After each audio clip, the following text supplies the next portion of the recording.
Hell's Angel heard a child crying inside a sealed wall. What he found behind it changed everything. The sky hung low and gray over the town that morning.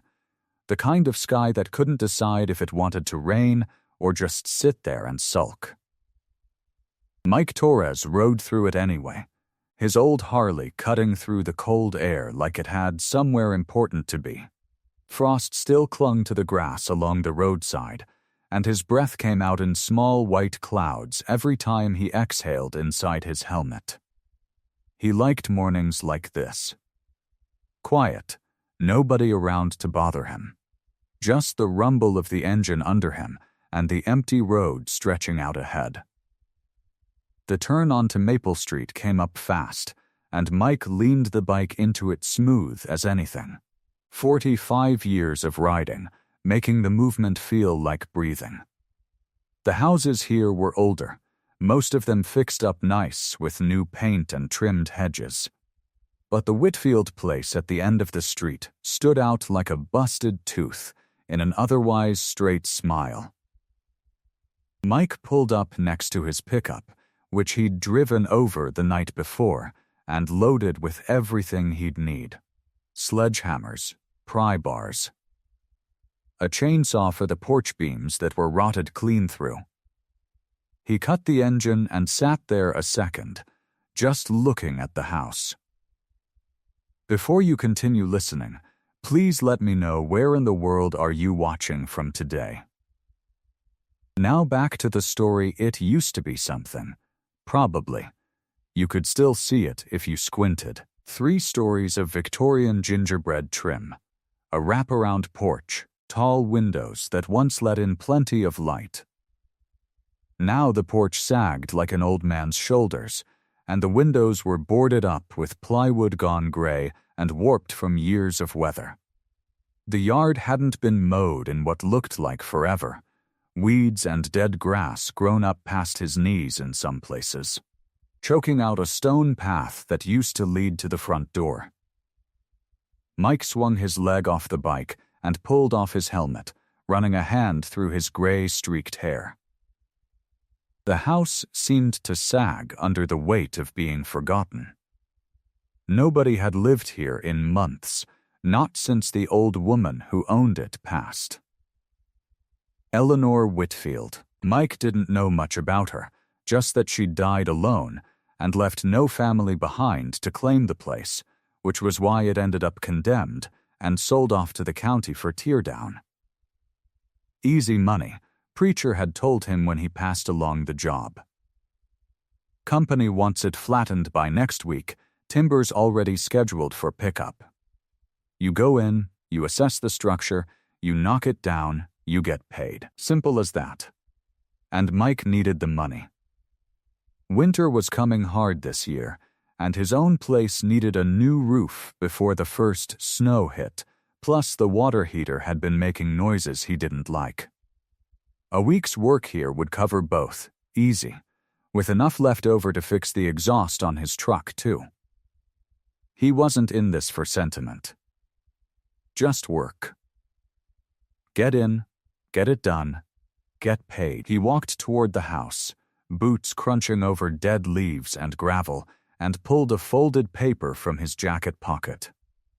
The demolition company had given him the address, the timeline, and a single brass key for the front door, said the utilities were long since shut off, but the door still locked proper. Mike fished the key out of his pocket now, turning it over in his rough fingers, the metal cold against his skin. Standing on the porch, he could feel the boards give slightly under his weight, soft with rot in places. He'd need to watch his step tomorrow when the real work started.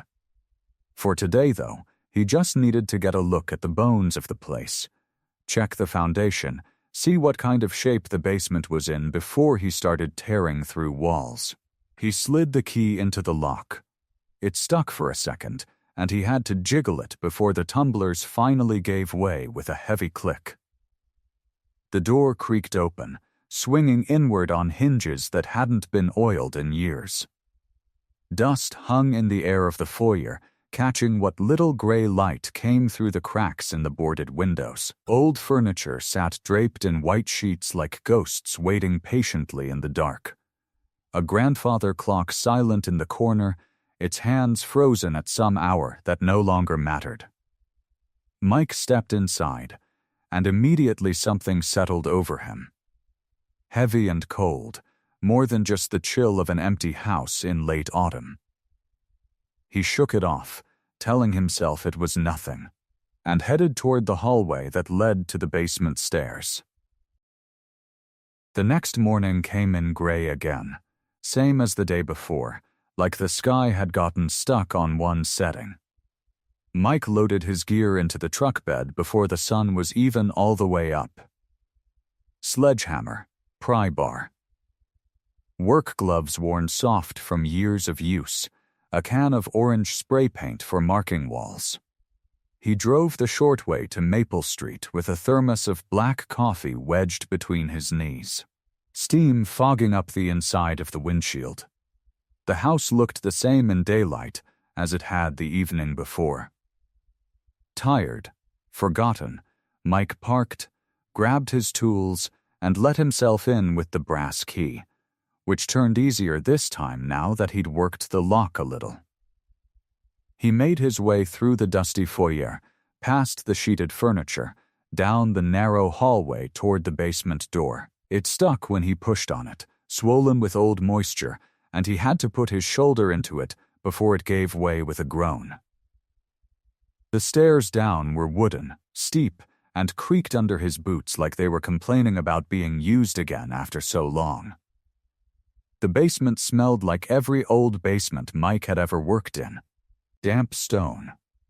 Mildew. A faint hint of motor oil from some long-gone project. He clicked on the battery lantern he'd brought and set it on an overturned crate, letting the light spread out across the space. The foundation was fieldstone, the old kind, stacked and mortared by hands that had probably been dead 50 years or more. Mike ran his palm along the cool, rough surface of it, feeling for cracks, soft spots, anything that might tell him the place was more dangerous than it looked. This was the part of the job he actually liked. Not the swinging of the hammer, not yet. This part. Understanding a building, learning its secrets before he tore it apart. He worked his way around the perimeter first, checking the load-bearing walls, the ones holding up the floors above. Those he marked with a big X in orange spray paint, the universal sign in his trade for leave alone, structural. He tapped each one with the flat of his hand, listening to the sound it gave back. Solid stone rang different than a wall with rot behind it, or empty space. He'd learned to hear it years ago, working demolition after the club had given him steady work when nobody else would hire a man with his record. Down here, most of the walls were original stone, thick and honest, the kind that had held the house up through 100 winters. But there were a few interior partitions, plaster over lath, added later probably when the basement got finished out for storage or a workshop. Those he marked differently. A circle with the word remove written under it in block letters. He moved slow, careful, working his way from the stairs toward the back of the basement where the light from the lantern didn't quite reach. There was a small window up near the ceiling, half covered in grime and cobwebs, letting in a weak gray shaft of daylight that cut across the dust hanging in the air. The far wall sat in the deepest shadow of the room. Mike walked up to it, ran his hand along the plaster, cool and dry under his palm. It sounded hollow when he knocked on it, same as the other partition walls. Nothing special, just old plaster over old lath. Probably put up sometime in the 50s, judging by the style, dividing off what might have been a coal chute or a root cellar back in the day. He uncapped the spray paint and marked it the same as the others. A circle. "Remove" written beneath it, the letters a little crooked from working in the dim light. He stepped back, checked his work, and moved on, finishing his sweep of the room without giving it a second thought. By the time he'd marked the last wall, the gray light through the small window had shifted, weaker now, the afternoon sliding toward evening without much fanfare. Mike checked his watch, then gathered his tools, coiling up the extension cord he hadn't even needed to use yet, packing the spray cans back into his bag. He climbed the stairs, boots heavy on the old wood, and made his way back through the house to the front door. Outside, the cold had a bite to it now, the kind that promised a hard frost overnight. Mike locked the door behind him, tested the handle to make sure it held, and walked back to his truck, already thinking about dinner and a hot shower. The next morning came in clear and cold. The kind of cold that made Mike's breath hang in front of his face like little clouds. He pulled up to the house on Maple Street just as the sun was starting to climb over the rooftops, throwing long shadows across the dead grass of the front yard. He sat in the truck for a minute, letting the engine warm up, drinking the last of his coffee. Today was the day he'd actually start swinging the hammer. All the marking, all the checking, that part was done. Now came the part he got paid for. Mike grabbed his sledgehammer from the truck bed, the handle worn smooth from years of gripping it, and slung his bag of tools over his shoulder. He let himself in with the brass key, same as before, and made his way down to the basement, boots echoing on the wooden stairs. The basement was just as cold as the outside air, maybe colder. Old Stone had a way of holding on to winter long after the season actually started. Mike set his lantern on the crate again, clicked it on, and let the light spread across the room, landing on all those orange circles he'd painted the day before. "Man, it's like a meat locker down here," he muttered to himself, snapping on his work gloves one after the other, the leather stiff in the cold. These old houses, always colder than they got any right to be. Like the walls remember every bad winter they ever lived through. He chuckled a little at his own joke, the sound of his voice swallowed up fast by the stone and the dust. Working alone had a way of making a man talk to himself. Mike didn't mind it. Better than silence, most days. He walked over to the first marked wall, the one nearest the stairs, and gave it a good once-over. Circle. Remove, just like he'd left it. He hefted the sledgehammer, felt the familiar weight of it settle into his shoulders, and took his stance, feet planted wide, same as always. First swing. The hammer connected with a solid crack, plaster crumbling away in chunks, dust puffing out in a cloud that caught the lantern light like fog. Mike grinned. There was something satisfying about that first hit. Always had been. The wall gave way easy, old and brittle, and within a few minutes he had a good hole punched through, lath splintering, chunks of plaster scattered across the concrete floor at his feet. He worked through that first wall fast, clearing it out down to the studs, tossing the debris into a pile he'd haul out later. By the time he was done, sweat had started to bead up under his jacket, despite the cold, and he stripped off his outer layer, tossing it over the crate. 2 more partition walls went down easy after that. Same process each time. Swing, crack, crumble. Mike moved through them with the rhythm of a man who'd done this 1,000 times before, barely thinking about it anymore. His mind drifting to nothing in particular. Just the work. Just the sound of the hammer and his own breathing. Then, he came to the last wall, the one in the deepest shadow of the room, the one he'd marked last the day before when the light was already fading. He set his lantern closer this time, letting it throw more light across the surface, and gave the plaster a knock with his knuckles, out of habit more than anything. Hollow. Same as the rest. Mike hefted the sledgehammer, took his stance, and drew back for the swing. That's when he heard it. A sound so faint he almost mistook it for the wind, or some pipe settling somewhere in the old bones of the house.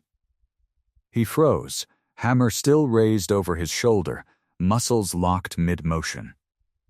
There it was again. Small, muffled, coming from somewhere behind the wall in front of him. Mike lowered the hammer slow, setting the head of it down on the concrete floor without a sound, his heart suddenly loud in his own ears. He stood there a second, not breathing, straining to hear past the ringing silence left behind by the swing he hadn't finished. He stepped closer to the wall and pressed his ear flat against the cold plaster, tilting his head, listening hard. There, unmistakable now, a sound that made the hair on his arms stand straight up. Crying, soft, choked, muffled crying. And underneath it, barely there, a small voice. A child. Mike's whole body went still, like something in him had shut off. For a second he thought his mind was playing tricks on him. Old houses did that. They creaked, they settled, they moaned like tired old men. But this wasn't a creak. This wasn't wood settling into itself after 80 years of standing there. This was a voice. "Hey," he said. Low, testing the air with the word. His own voice sounded strange to him, too loud in the quiet basement. Anybody there? Nothing, just the drip of water somewhere far off, and the sound of his own heart thudding hard against his ribs. Then it came again, that soft, broken crying, quieter now, like whoever it was had heard him and gone still with fear. "Hey, it's okay," Mike said, softer this time, leaning his shoulder against the wall like he could get closer just by wanting it bad enough.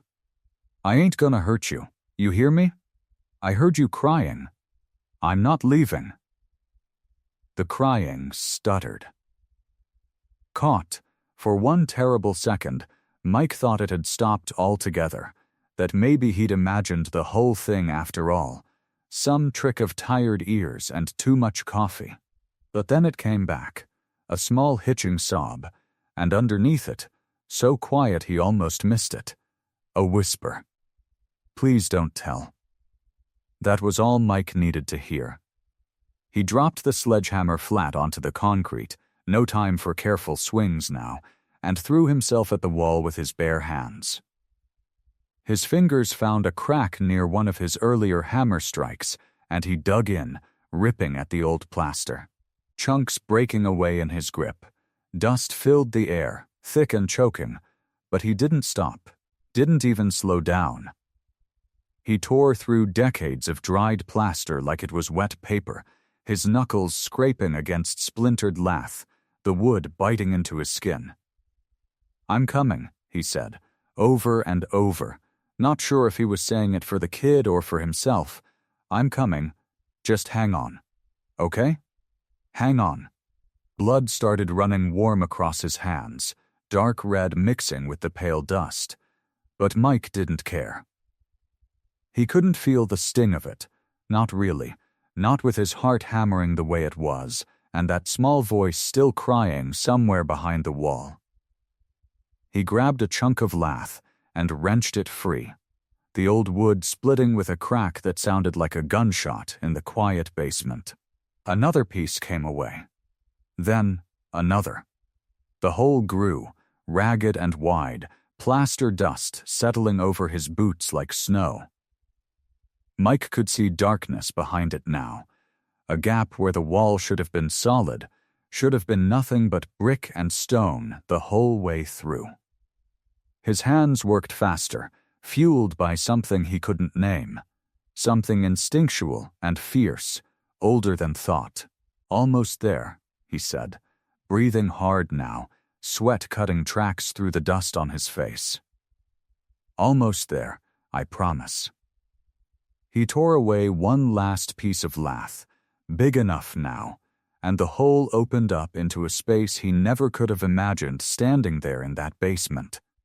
A space that had no business existing behind an ordinary plaster wall. Mike froze. The lantern light spilled through the gap, weak and gold, falling across a hidden crawl space no bigger than a closet. Blankets were piled up in one corner, gray and stained, arranged into something that looked almost like a nest. Empty tin cans were scattered near the blankets, dented and rusted at the edges. And, in the middle of it all, pressed back against the far wall like she was trying to disappear into the stone itself, was a little girl. She couldn't have been more than 8 years old. Thin, too thin, her arms like sticks poking out from a shirt gone gray with dirt. Her hair hung in matted tangles around a face pale as paper, streaked with dust and tears. She clutched a stuffed rabbit to her chest with both arms, its fur worn down to nothing in places, one ear hanging by a thread. Her eyes were the worst part. Wide, wet, and terrified, locked on Mike like he was something out of a nightmare come to finally find her. Neither of them moved. Neither of them breathed. Mike knew better than to move fast. He'd spent enough years around scared things, scared dogs mostly, men fresh out of prison, to know that fast was the one thing that never worked. So he lowered himself down, slow, one knee cracking against the concrete floor until he was kneeling right at the edge of the broken wall, making himself smaller, less of a mountain. "Hey there," he said, keeping his voice down low, softer than he thought a voice like his could go. "My name's Mike. I'm not gonna hurt you. I promise you that." The girl didn't answer. She pressed harder into the corner, like she was trying to fold herself into the brick. Her knuckles white, where they gripped the ragged old rabbit. Mike let his eyes drift over the little space without turning his head too much, not wanting to spook her by looking around too fast. He saw the tin cans stacked along one side, some of them licked clean, others still holding a crust of something dried up inside. He saw the nest of blankets, gray and thin, folded in a way that looked almost careful, like someone had been tucking herself in every night, all alone, for longer than he wanted to think about. His chest ached looking at it. A kid shouldn't know how to make a bed out of nothing. A kid shouldn't have to. "You've been here a while, huh?" he said. Not really a question. He kept his hands resting on his knees, palms up, showing her there was nothing in them. Blood still ran thin lines down his knuckles from tearing through the wall, but he didn't wipe it away. Didn't want to make any sudden moves. The girl's eyes flicked to his hands, to the blood, then back to his face. Her lips trembled. "I'm not going anywhere," Mike said. "You don't have to talk if you don't want to. I'll just sit right here." Minutes passed like that. Mike didn't know how many. Long enough that his knees started aching against the concrete. Long enough that the dust in the air settled and the lantern light steadied into something calmer. He didn't rush her. He'd learned patience the hard way, in prison yards and church basements and 100 other places where waiting was the only thing that worked.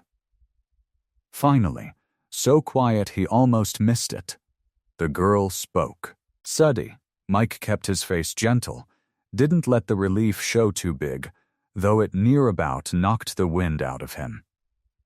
"Suddy," he repeated, like it was something precious. "That's a real pretty name."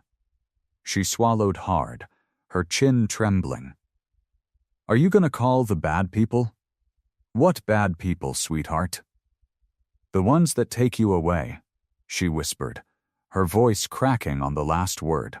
"Grandma said if anybody ever found me, they'd take me away. She said I had to hide. She said not to trust nobody." Her eyes welled up again, spilling over, tracking clean lines through the dust on her cheeks. "Please don't tell. Please, please don't tell." Something in Mike's chest twisted up tight, sharp enough to hurt. He thought about all the years he'd spent looking rough on the outside. Thought about how many folks crossed the street when they saw him coming, and here was this tiny scrap of a girl who'd been living behind a wall for weeks, maybe longer, more scared of the world outside than the darkness she was curled up in. "Listen to me," he said, and something in his voice came out steadier than he felt. "I'm not going to let anybody take you anywhere you don't want to go. You hear me? I'm going to stay right here with you, and we're going to figure this out together. Just you and me. Okay?" Sadie stared at him, searching his face like she was trying to find the lie in it. She didn't find one. Mike held his hand out, slow, palm up, the way you'd offer something to a spooked animal. "Come on out of there. It's cold in that little space, and I bet you're hungry. I got a jacket you can wear, warm as anything. You don't have to be scared no more." For a long moment, nothing happened. Then, slow as anything, Suddy unfolded one thin arm from around her rabbit and reached out, her small fingers trembling as they touched his rough, bloodied hand. Mike didn't let go of her hand. He wrapped his fingers around hers, gentle as holding a bird, and helped her out of the little crawlspace one careful movement at a time. She was lighter than she should have been. He could feel her ribs when he lifted her, could feel how her whole body trembled even though the basement wasn't that cold. He shrugged off his leather jacket and wrapped it around her shoulders. It swallowed her whole, hung down past her knees, but she pulled it tight around herself like it was the only warm thing she'd touched in weeks. Maybe it was. "There you go," Mike said. "That better?" Suddy nodded, small, and buried her face against the collar, breathing in the smell of leather and cigarette smoke and motor oil. She didn't say anything, but she didn't pull away either. Mike carried her up the basement stairs, careful of the rotted spots, careful of her, one arm under her legs and one behind her back. She weighed nothing at all. He thought about all the drywall he'd torn out over the years, all the demolition jobs where he never once expected to find something like this behind the plaster. A person. A whole little person who'd been surviving on canned food and cold and fear. The late afternoon light hit them both when he pushed through the front door, and Sadie flinched, squeezing her eyes shut against it like she wasn't used to daylight anymore. Mike sat down slow on the porch steps, easing her onto his lap, keeping the jacket wrapped snug around her. "You're doing good," he told her. "Real good." She didn't answer, just kept her face pressed into his shoulder, her small fist curled into the fabric of his shirt like she was afraid he'd disappear if she let go. Mike sat there a long moment, feeling the weight of what he had to do next pressing down on him like a stone. He'd promised her. He'd looked her in the eye and told her he wouldn't let anybody take her anywhere. But he also knew, sitting there with a starving child wrapped in his jacket, that he couldn't just walk away and pretend none of this happened.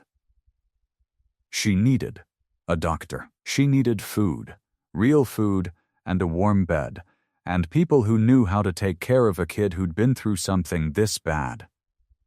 He pulled his phone out of his pocket with his free hand, thumb hovering over the screen. "Suddy," he said quiet, "I gotta call some people. Not the bad people. People who are gonna help you. Doctors, and folks who know how to make sure you're safe. I know your grandma said not to trust nobody, but I need you to trust me on this one. Can you do that?" Suddy's whole body tensed up again, and for a second Mike thought she might bolt, might try to run back down into that dark little hole in the wall where she'd been hiding. But she didn't. She just gripped his shirt tighter and gave one small, terrified nod against his chest. "Okay," Mike said, and he dialed.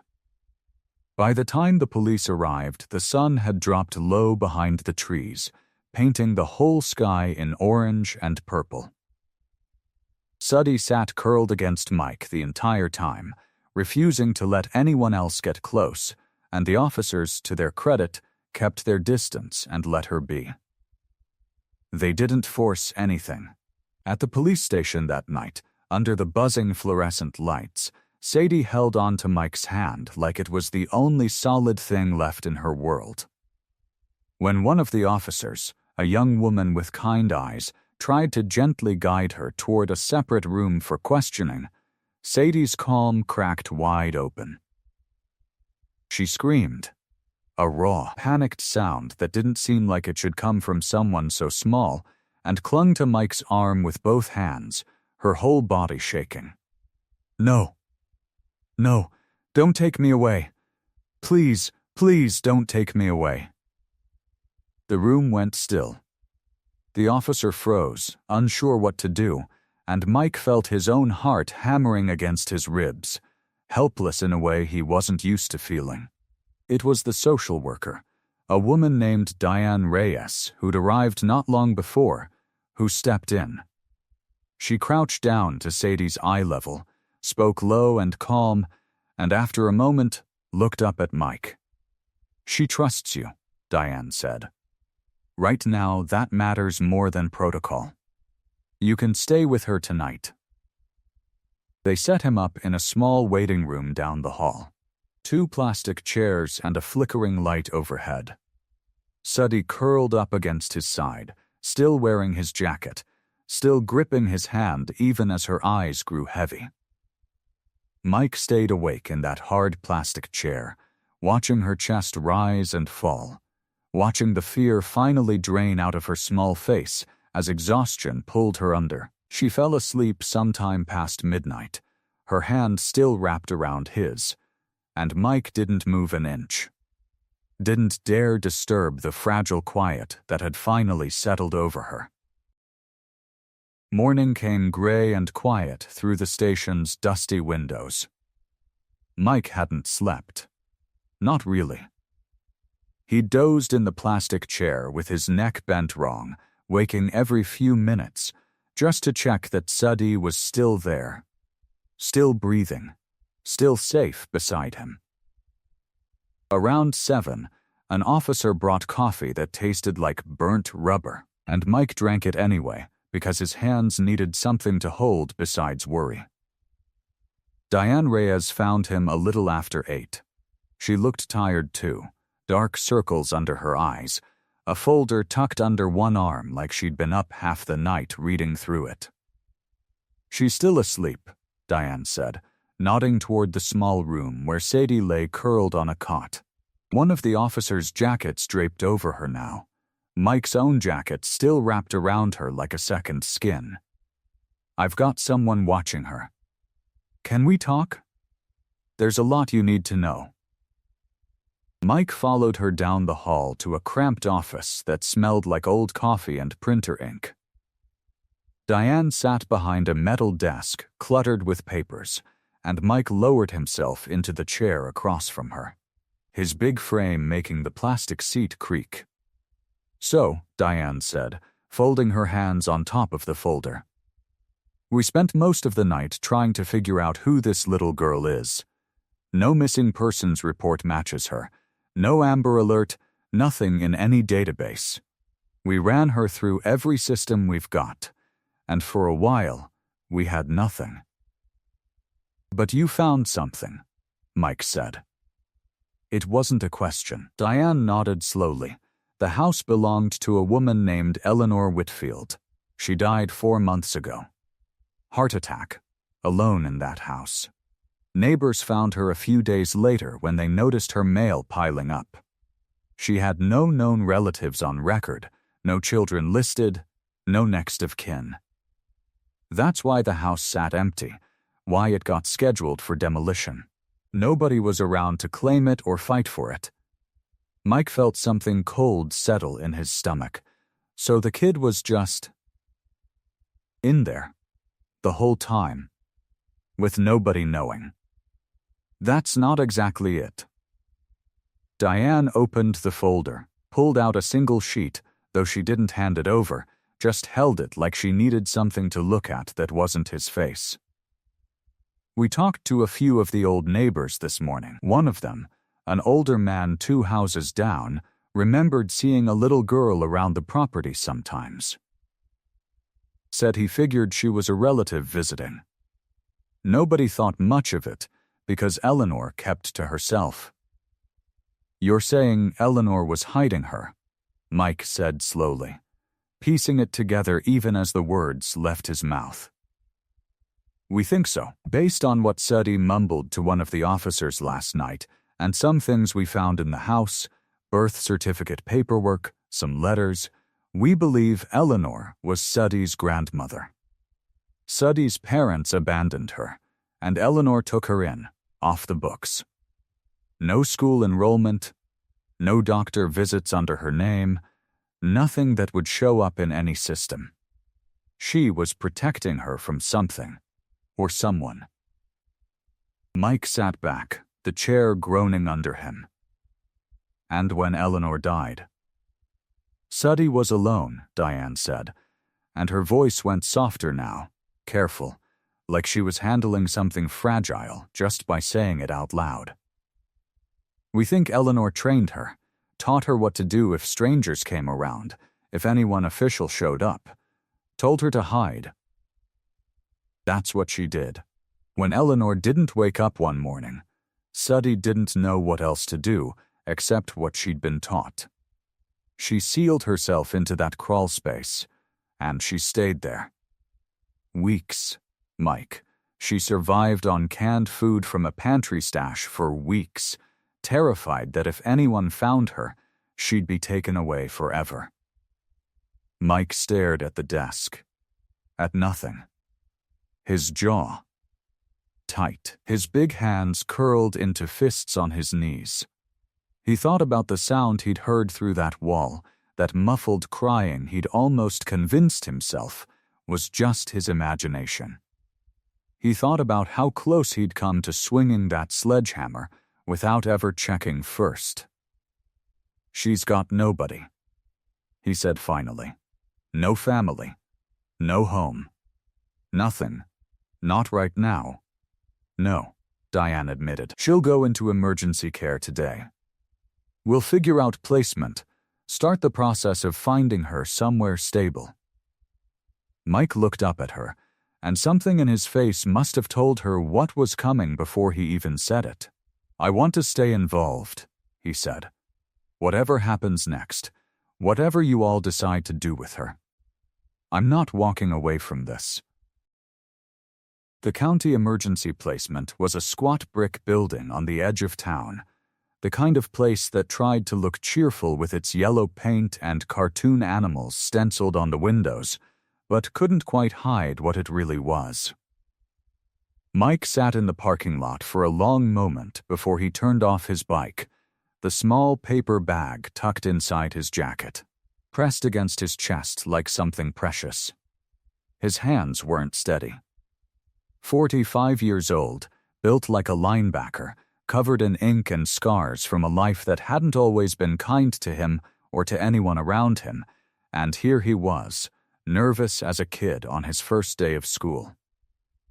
He kept thinking about all the ways this could go wrong. What if she didn't remember him the way he remembered her? What if a week in this place had made her scared of everyone, him included? What if she looked at him now and just saw another stranger, another face in a system that had already failed her once? He almost turned around twice on the walk to the front door. Inside, the air smelled like industrial cleaner and cafeteria food. A woman at the front desk checked his name against a clipboard, gave him a visitor badge, and led him down a hallway lined with construction paper artwork, handprint turkeys and lopsided suns, taped up like the place was trying hard to feel like somewhere kids could be happy. "She's in the common room," the woman said. "She's been pretty quiet since she got here. Doesn't talk much to the other kids. Doesn't talk much to us either, if I'm honest." Mike's chest tightened at that. He nodded and followed her through a set of double doors into a wide room with mismatched furniture and a television playing something cheerful and loud that nobody seemed to be watching. And there she was. Sudie sat by herself near the window, knees pulled up to her chest, wearing clothes that weren't hers. That didn't fit right, that some donation bin had given her because she'd come into this world with nothing else. Her hair had been brushed and pulled back, but it didn't look like anyone had done it with care.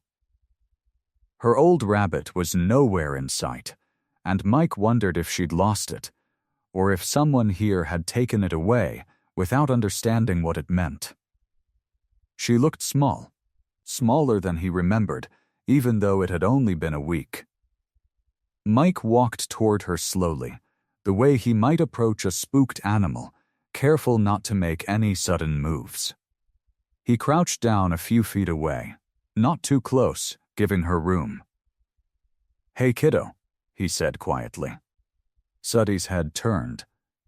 For a second, her face didn't change at all, and Mike's stomach dropped, sure that she'd forgotten him, sure that he was just another face to fear. Then, something shifted. Her eyes went wide, and her whole body seemed to unclench at once, like a held breath finally let go. "Mike," she whispered. It wasn't loud. It wasn't much. But it hit him harder than anything had in years. He reached into his jacket and pulled out the small bag, opening it to show her what was inside. A stuffed rabbit, soft and new, with long, floppy ears and a little stitched smile, nothing like the ragged, dirty thing she'd been clutching in that crawlspace, but close enough in shape and size that he hoped it would feel like something familiar. "Thought you could use a friend," he said, holding it out to her. Sudie stared at it for a long moment, then reached out with both hands and took it from him, pulling it against her chest and burying her face in its soft fur. She didn't cry.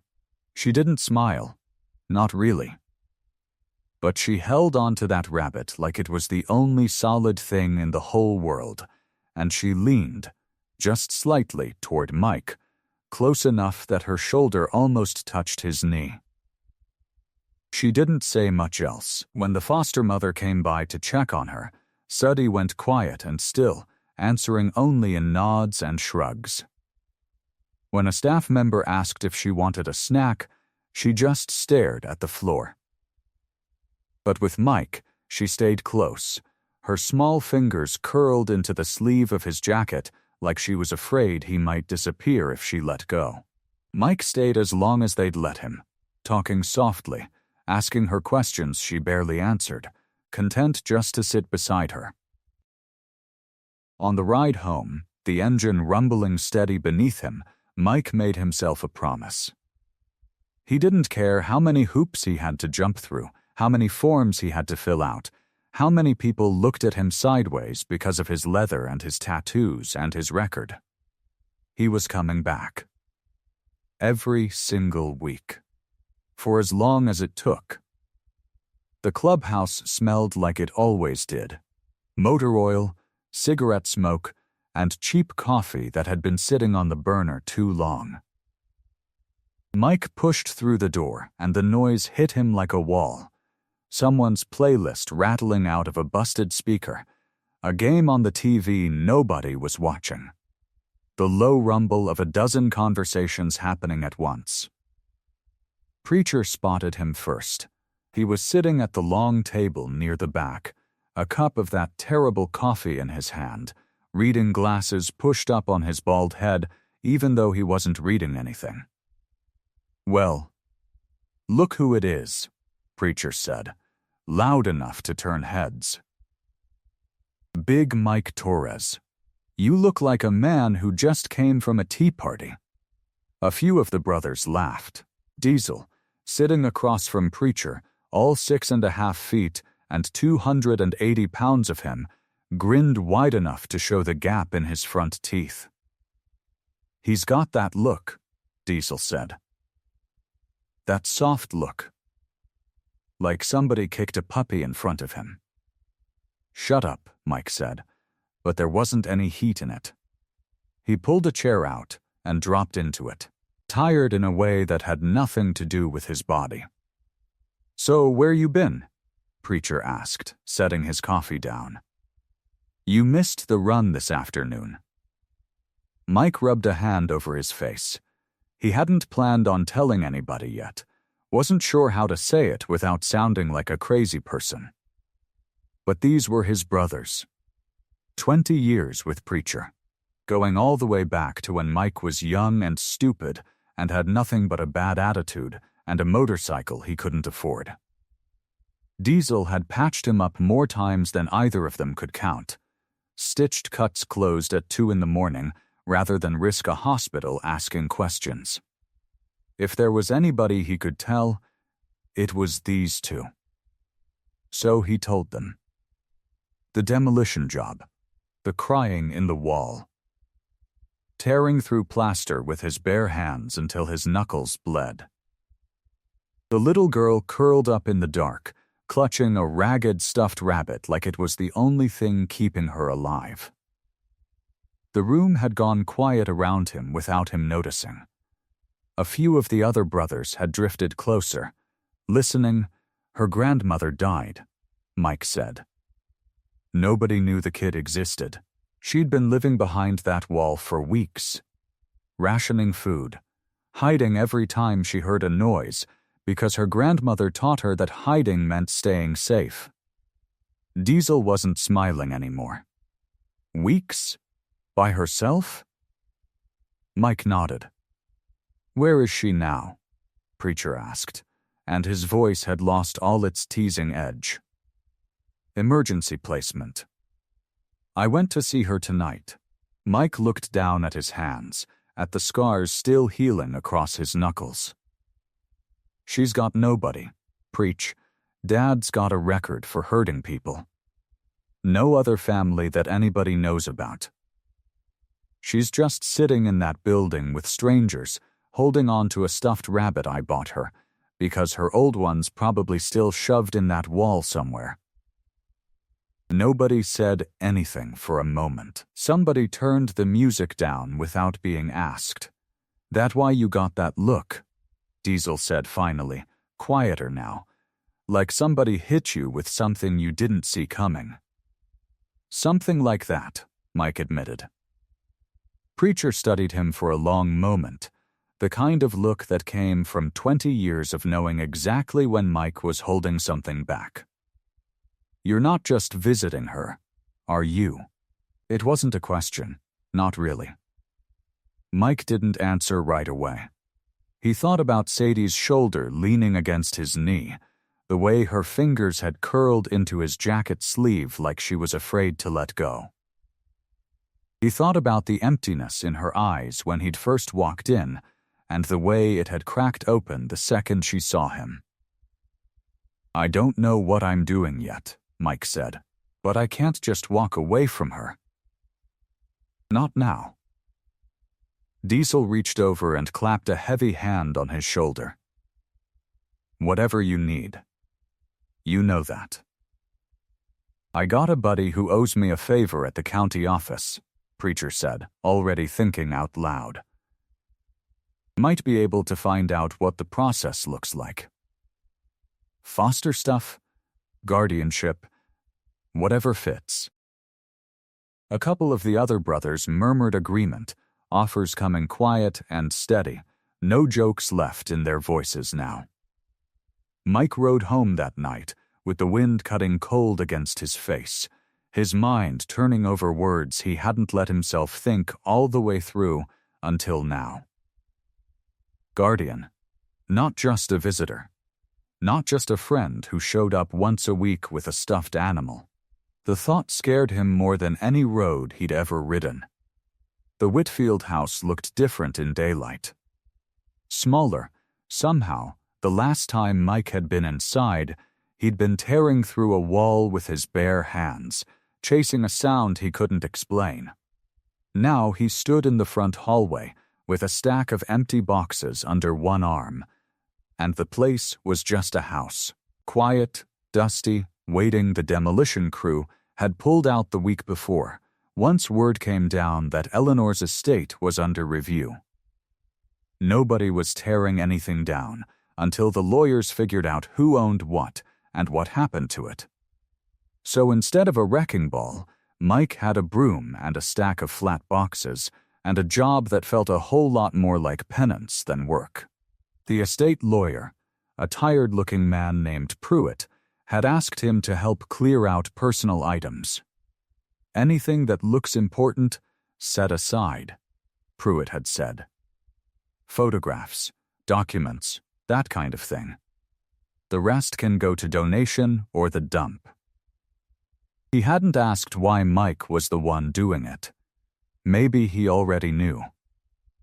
News traveled fast in a town this size, and everybody had heard about the biker who found a little girl behind a wall. Mike climbed the stairs slow, running his hand along the banister. The wood was smooth from decades of hands doing the same thing. He wondered how many times Eleanor had walked up these same stairs, tired after a long day, never knowing anyone would ever thank her for what she'd done. Eleanor's bedroom was at the end of the hall, door slightly open. Sunlight came through a gap in the curtains and lit up a slow drift of dust in the air. The room smelled like old paper and lavender soap. A narrow bed sat against one wall, neatly made, like she'd expected to come back to it. Mike set the boxes down and got to work. Most of it was ordinary stuff. Bills, receipts, a stack of church bulletins going back years. He found a shoebox of photographs, black and white ones curling at the edges, newer ones with the colors gone soft and orange with age. He found a woman in most of them, young and then old, never smiling too big, but there was something steady in her eyes that Mike recognized. He'd seen that same steadiness in Sadie. He kept sorting, boxes for keep, boxes for donate. His knees started to ache from crouching on the floor. Then, in the bottom drawer of an old dresser, under a folded quilt that smelled like cedar, he found a bundle of letters tied together with a faded ribbon. Personal letters, not bills or church notices. He almost set them aside without looking, figuring they were old correspondence from a friend or a sister, but something made him stop. The top envelope had a name written on it in careful, looping handwriting. Carol Torres. Mike's chest went tight. His mother's name. He sat back on his heels, staring at the envelope like it might disappear if he blinked too hard. There was no way. Had to be some other Carol Torres. Common enough name. He untied the ribbon with fingers that weren't quite steady and pulled the top letter free. The paper was thin, soft from being folded and unfolded 100 times. He unfolded it anyway. Dear Carol, I hope this finds you feeling a little stronger today. I know the treatments have been hard on you, and I know pride makes it difficult to accept help, so I want you to know this isn't charity. Consider it a gift between neighbors who understand what it means to carry a heavy load alone. The hospital has been instructed that the account is settled. Please don't trouble yourself with where the money came from. Use your strength for your boy. He is going to need his mother. With care, E.W. Mike read it twice. Then a third time, because the words weren't making sense the way they should have, weren't fitting into the shape of the world he thought he understood. E. W. Eleanor Whitfield. His hands started to shake. He thought about being 16 years old, sitting in a hospital hallway while doctors talked about bills his family couldn't pay, insurance that didn't exist, treatments that were going to bankrupt them twice over even if they didn't save her. He remembered the relief on his mother's face when the hospital told her the balance had been cleared, how she'd cried and refused to tell him why, saying only that somebody kind had helped them and it wasn't his business to know who. He had never known. 29 years, and he had never known. Mike sat on the floor of Eleanor Whitfield's bedroom, letter trembling in his scarred hands, and felt the whole shape of his life shift underneath him. Mike carried the letter outside because the bedroom had gotten too small for what he was feeling. He needed air. He needed sky.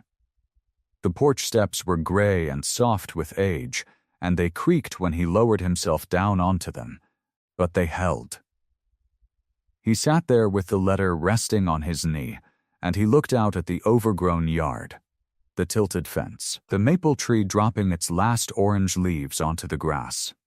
He was 16 again. He could see it clear as anything.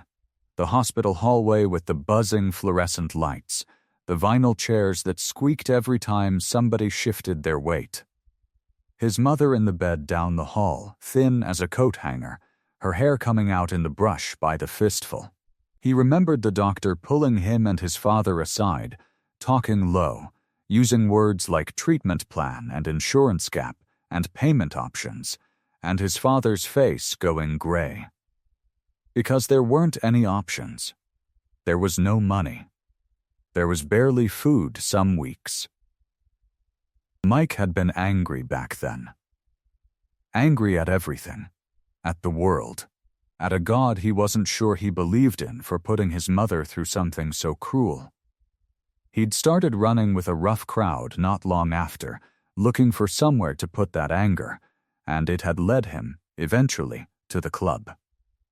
To brothers who understood what it meant to carry weight nobody else could see. But before all that, there had been a morning when his mother came home from a treatment and she was crying, and Mike had thought it was bad news. He'd braced for the worst. Instead, she'd grabbed his face in both her hands, hands gone thin and papery from the chemo, and she'd said, "Somebody paid it, Michael. Somebody paid the whole thing." She wouldn't say who. She said she didn't know. And maybe that was true. Maybe Eleanor had made sure of that, made sure there was no name attached, no debt for his mother to carry on top of the cancer.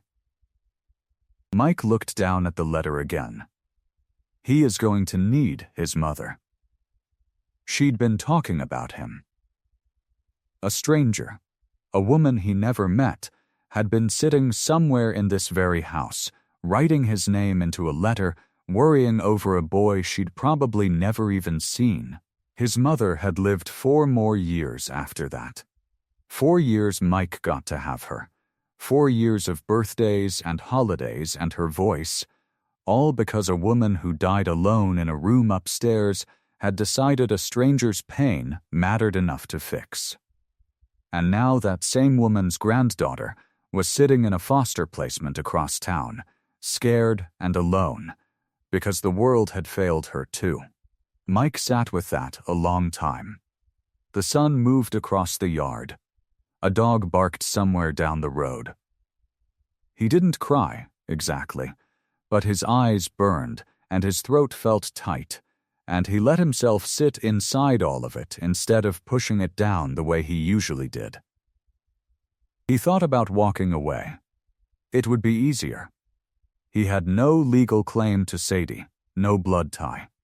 Nothing but a memory of tearing through a wall and a handful of visits since. Diane had been kind about it, but he'd read between the lines. A man like him, record and reputation and all, didn't stand much of a chance in front of a judge. He could keep visiting Sadie as a family friend, maybe, and let some approved family somewhere take her in, and tell himself he'd done enough. But Eleanor hadn't done enough. Eleanor had done everything.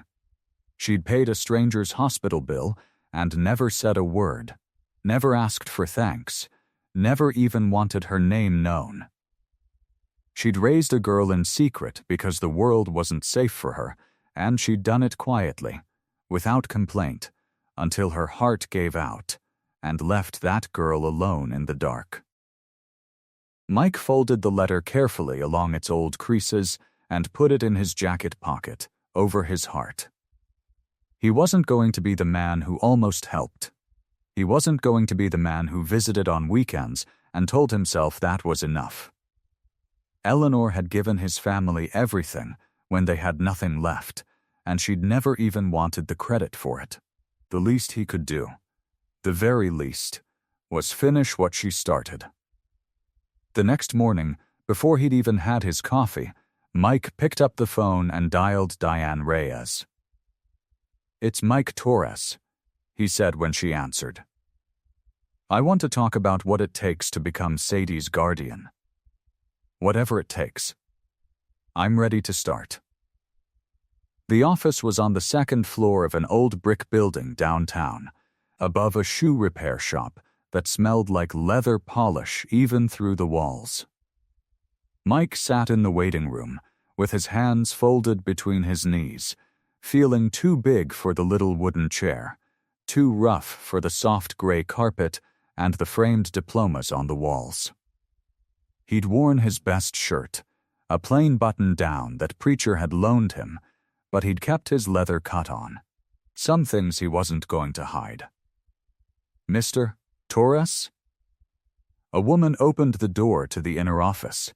She looked to be in her 50s, silver hair cut short and sharp, reading glasses pushed up on her head. "I'm Carol Ashby. Preacher says you're a man worth helping." "That's kind of him," Mike said, standing and shaking her hand. Her grip was firm. Her office was cluttered with files, but organized in a way that made sense to her. She sat behind her desk and gestured for him to take the chair across from it. He lowered himself down carefully, like the chair might not hold him either. "Let's not waste time," Carol said, pulling a legal pad toward her. "Diane Reyes called me yesterday. She thinks the world of you, for what it's worth, and in my experience her opinion carries weight with the court. But I want you to understand what you're walking into, because I don't do anybody favors by sugarcoating it." "I'd rather know," Mike said. "Good," she clicked her pen. "First, your record. I see 2 priors, both over 20 years old. Assault and possession. Both misdemeanors, both resolved, both a long time in the past. A good judge will look at the man you are now, not the man you were at 25. But not every judge is a good judge. Mr. Torres, and a lawyer for the other side, if there is one, will absolutely bring it up." Mike nodded slowly. "I figured." "Second," Carol continued, "your lifestyle. The club. I know what the Hells Angels look like on paper, and I know what they look like on the news. A judge might see that patch on your jacket and think outlaw before they think father figure. That's not fair, but courts aren't always fair. They're cautious. You'll need to show stability. A steady home. Steady income. People willing to vouch for you in writing and in person. I got brothers who'll show up," Mike said. "Whatever's needed. That helps. Character references matter. So does the fact that you have no direct blood relation to Suddy, which means the court has real discretion here, and discretion can cut either way." Carol set down her pen and looked at him directly. "I want to be honest with you. This won't be quick, and it won't be easy. There will be home visits, background checks, updated ones. Interviews. The court may want a psychological evaluation. If Sadie has a biological parent who resurfaces and wants custody, even a bad one, the law tends to favor blood first, unless that parent is proven unfit. You'd be fighting an uphill battle from the very first step. Mike sat with that for a moment. Outside the window, he could hear the traffic on the street below, ordinary and steady, people going about their ordinary days. "I don't care how steep the hill is," he said finally. "I've climbed worse for a lot less reason." Carol studied him for a second. Then something in her face softened. Just slightly. "All right then," she said. "Let's get started." She pulled a folder from her drawer and slid a stack of papers across the desk, along with a pen. "This is the initial petition for guardianship. It's just the beginning, but it's the beginning that matters. Read it over. Sign where I've marked." Mike picked up the pen. His hand, thick-fingered and scarred from years of work, looked strange holding something so small and official. He read through the pages slowly, making sure he understood every line, and then he signed his name at the bottom in his blocky handwriting. "There," Carol said, taking the papers back. "Now, the real work starts." Mike stood, and for the first time since he'd walked in, he felt lighter instead of nervous. He shook Carol's hand again on his way out, thanked her, and walked down the narrow stairwell to the street, the autumn air sharp and cold in his lungs.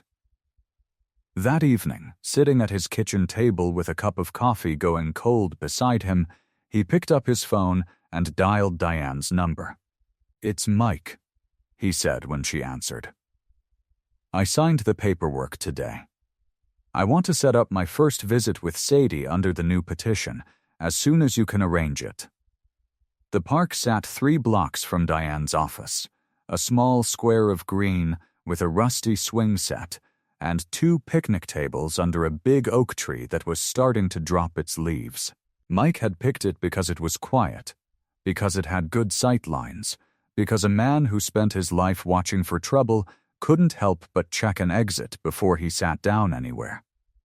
Sadie was already waiting when he pulled up, sitting between Diane and her foster mother, a tired-looking woman named Mrs. Purcell, who ran a house with 4 other kids in it. Sadie's hair was in 2 neat braids someone had done for her, and she wore a purple coat that was a size too big, the sleeves rolled up twice at the wrist.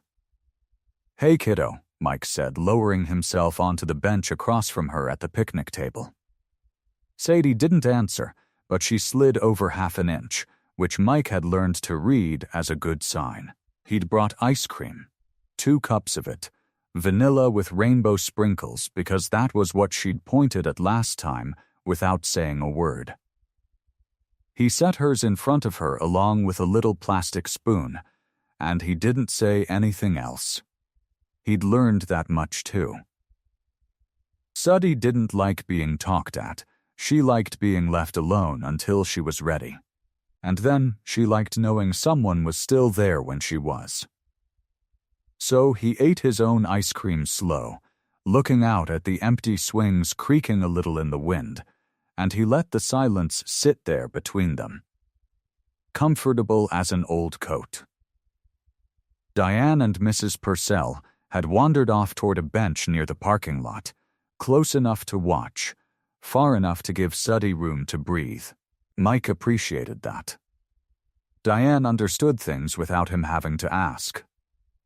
Sadie ate her ice cream in small, careful bites, like she was rationing it even though there was no need to anymore. Halfway through the cup, she spoke, so quiet Mike almost missed it under the wind. "Grandma used to make ice cream in an old machine," she said. "The kind you had to turn with your arm.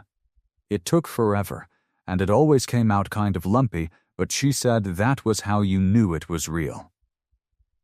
"Yeah?" Mike said, keeping his voice easy, like this was nothing special, like his heart wasn't suddenly beating a little harder in his chest. Sounds like a lot of work.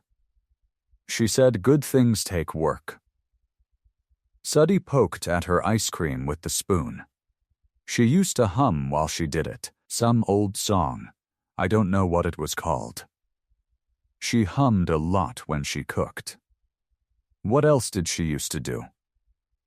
Mike asked, careful, light, like he was asking about the weather.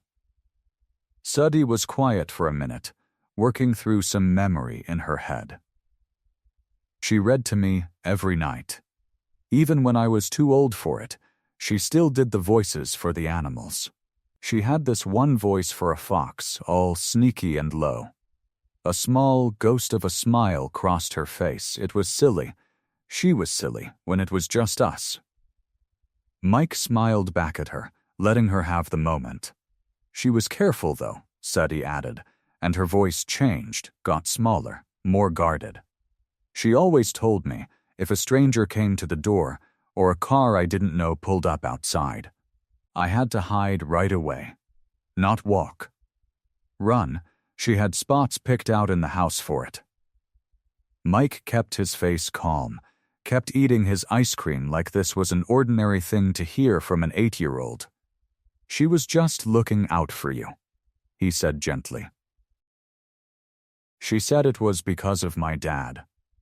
Sadie's spoon stopped moving. He used to yell. A lot. I don't remember much, I was really little, but I remember the yelling. Grandma said if he ever came back, I had to hide and not come out no matter what, no matter how long it took.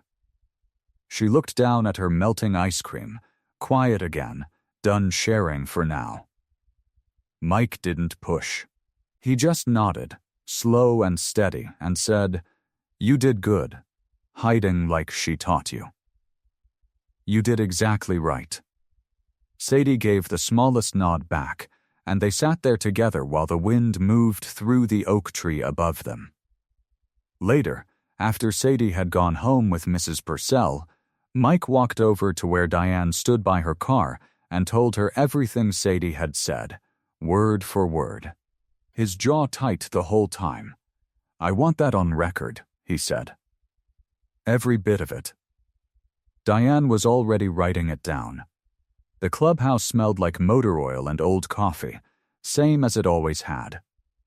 Mike stood at the front of the main room, near the pool table, and looked out at the faces watching him. 12 men, give or take. Leather vests, beards, tattoos crawling up necks and knuckles. Men the whole town crossed the street to avoid. His brothers. "I need help," Mike said. No warm-up, no small talk. That wasn't how things worked in this room. "Court hearings coming. I'm trying to get guardianship of a little girl. Sadie." A few nods around the room. Word had already traveled, the way it always did. "Judge is gonna look at my record," Mike went on. "Gonna look at this cut I wear, this life. I need people who can stand up and say I'm not what my file says I am. I need references. I need somebody to look at this clubhouse and see something other than what they think they're gonna see." Silence for a second. Then Preacher, sitting near the back with his boots up on a chair, spoke first. "I run the auto shop off 14th, he said. "Been legit for 6 years. Pay taxes and everything." A small smile. "Judge wants to see stability. I got bank statements going back further than some marriages." Mike blinked at him. He'd known Preacher 20 years and never once heard him mention a business like that was something to offer up in a courtroom. Diesel spoke next, arms crossed over his massive chest, looking almost embarrassed. "I'm a nurse," he said. "Licensed. Work nights over at St. Agnes, Ecu Floor." He shrugged like it was nothing, like it wasn't a fact that could knock the wind out of a room full of men who'd seen him break a jaw with one punch. "Figured a nurse on your side might help. I can talk about kids. Sick ones, Scared ones. I know how to keep somebody safe. More men started talking after that, each one peeling back a layer nobody had asked to see. Tank, who looked like he could bend a car door with his bare hands, mentioned quietly that he'd served 2 tours overseas and now coached his daughter's soccer team on Saturdays. Whistler, missing half his teeth and covered in ink up to his jaw, said he'd been married 22 years and had 3 kids of his own, one of them starting college in the fall. Boone ran a small landscaping company. Ghost, the quietest man in the club, mentioned he'd been a foster kid himself once, bounced through 6 homes before he turned 18. Mike stood there and felt something crack open in his chest, something he didn't have a word for. He'd known these men for years. Ridden beside them, bled beside them, buried some of their people, and celebrated others. And still, somehow, he hadn't known all of this. It was like the clubhouse had been hiding a second building inside it the whole time, one made of ordinary, decent lives nobody bothered to advertise. "We'll write the letters," Preacher said, standing up now, taking charge the way he did without ever raising his voice. "All of us. Judge wants character, we'll give her character. I can do a home visit walkthrough," Diesel added. "Child-proof your place proper. Outlet covers, cabinet locks, all that. Make sure it looks like somebody thought about a kid living there, because somebody did. Bike's still in my garage," Tank said suddenly. "That old one my nephew outgrew. Frame's good. Needs a chain and some paint." He looked around the room. "We fix it up for her? Little girl her age ought to have a bike." A rumble of agreement went through the room, low and rough, the sound of men who didn't say things twice once they'd decided on them. By the end of the night, someone had already dragged a folding table into the corner near the jukebox and started clearing space, shoving aside old beer crates and a broken dartboard nobody used anymore. Ghost muttered something about getting a rug for that corner, something soft in case she ever sat on the floor. Whistler said he had a box of his kids' old toys in his garage he could bring by. Mike stood in the middle of all of it, watching his clubhouse quietly rearrange itself around a little girl who wasn't even there yet, and for the first time in a long while, he didn't feel like he was fighting this battle alone. Mike had not worn a collared shirt in 11 years. He knew this because the last time was his cousin's funeral, and the shirt had been the same one, still hanging in the back of his closet with a dry cleaner's plastic gone yellow and brittle. He'd pulled it out that morning and stood in front of the mirror for a long time, buttoning it up over his tattoos, tucking it into a pair of slacks he'd bought 2 days before at the only store in town that carried anything in his size. He looked like a stranger. He hoped that was a good thing. The courthouse steps were cold under a gray sky, the kind of morning that couldn't decide if it wanted to rain. Mike stood near the doors with his attorney, a small, sharp woman named Ruth Calloway, who had a folder under her arm thick enough to stop a bullet. Behind him, spread out along the steps like a wall of quiet muscle, were 6 of his brothers: Preacher, Diesel, Tank, Whistler, Boone, Ghost. Every single one of them had traded their leather cuts for collared shirts. Preacher's was pressed so sharp it looked like it had never been worn before, which it probably hadn't. Diesel's collar strained against his neck like it might give up at any moment. Tank kept tugging at his sleeves, clearly uncomfortable, muttering under his breath about how he felt like a stuffed sausage. Nobody laughed. Nobody joked around, not really. There was a tightness in all of them, a nervous energy that Mike had never once seen on any of these men, not during police raids, not during hospital visits after bad wrecks, not even at funerals. This was different. This mattered in a way that made grown men who feared nothing stand a little too still. "You ready?" Ruth asked him. Low, Mike's hands were shaking. He looked down at them like they belonged to someone else. "No," he said honestly. "But we're doing it anyway."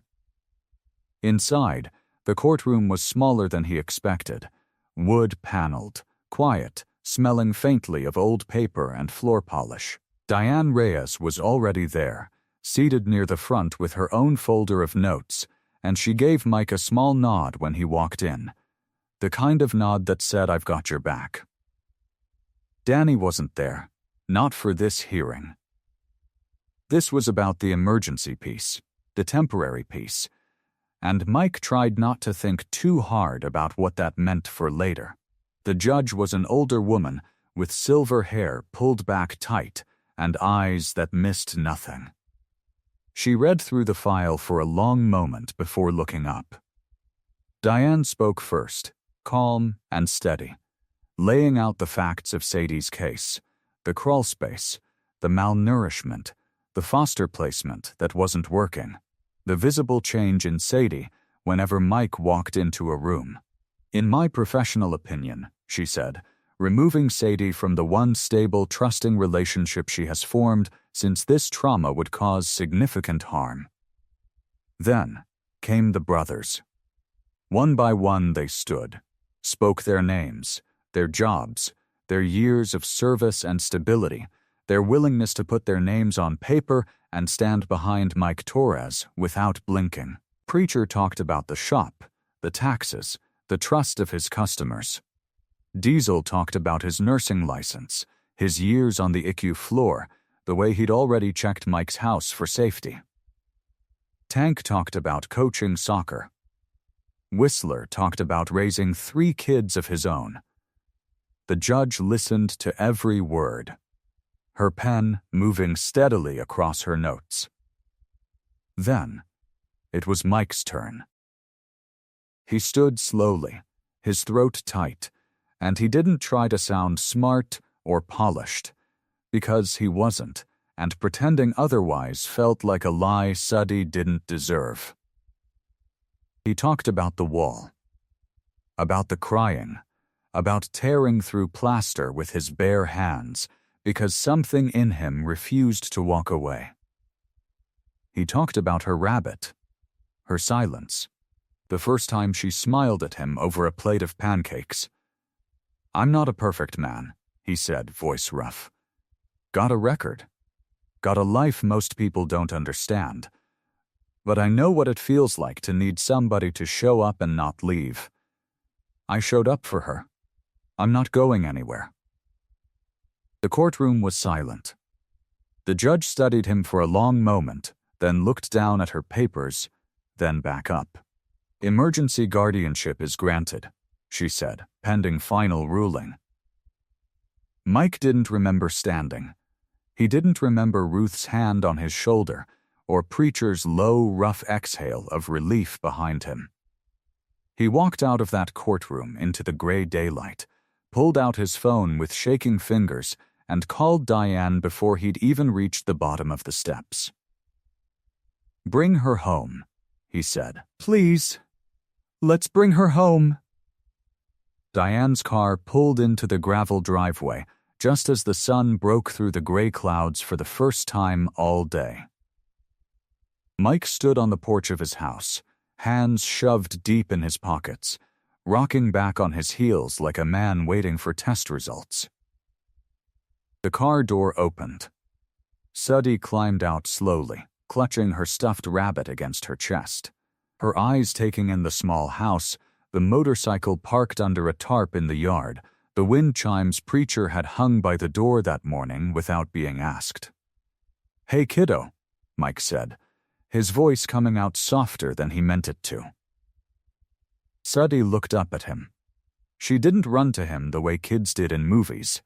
She walked, careful and quiet, The way she did everything, like the world might still snatch something away if she moved too fast. "You ready to see your room?" he asked. She nodded, just barely. Mike led her up the porch steps, through the front door, past the kitchen where Diesel had left a plate of cookies on the counter with a note that said for later, "Promise." Down the hallway, to the door at the end, the one that used to be a storage room full of old boxes and a broken treadmill nobody used. He'd spent 3 nights clearing it out. Preacher had shown up with a truck bed full of lumber. Tank had built the shelves himself, sanding down every corner so there'd be nothing sharp. Diesel had picked the paint, a soft yellow, because he said yellow was a color that made rooms feel like morning. Whistler's wife had sewn the curtains. Boone, who nobody knew could sew a stitch, had somehow ended up hemming the edges of a quilt with tiny rabbits stitched into the fabric, because Diesel had mentioned the ragged one Suddy carried everywhere. Mike put his hand on the doorknob and hesitated. "You okay?" Sadie asked, looking up at him. He almost laughed. She was asking him if he was okay. "Yeah," he said. "Just nervous, I guess." He opened the door. The room wasn't big. It wasn't fancy.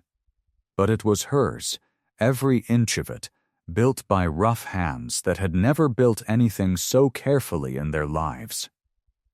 The bed sat against the wall, made up with the rabbit quilt. A lamp shaped like a little moon glowing soft on the nightstand. Shelves lined one wall, empty except for a single stuffed rabbit, brand new, sitting right in the center like it was waiting for a friend.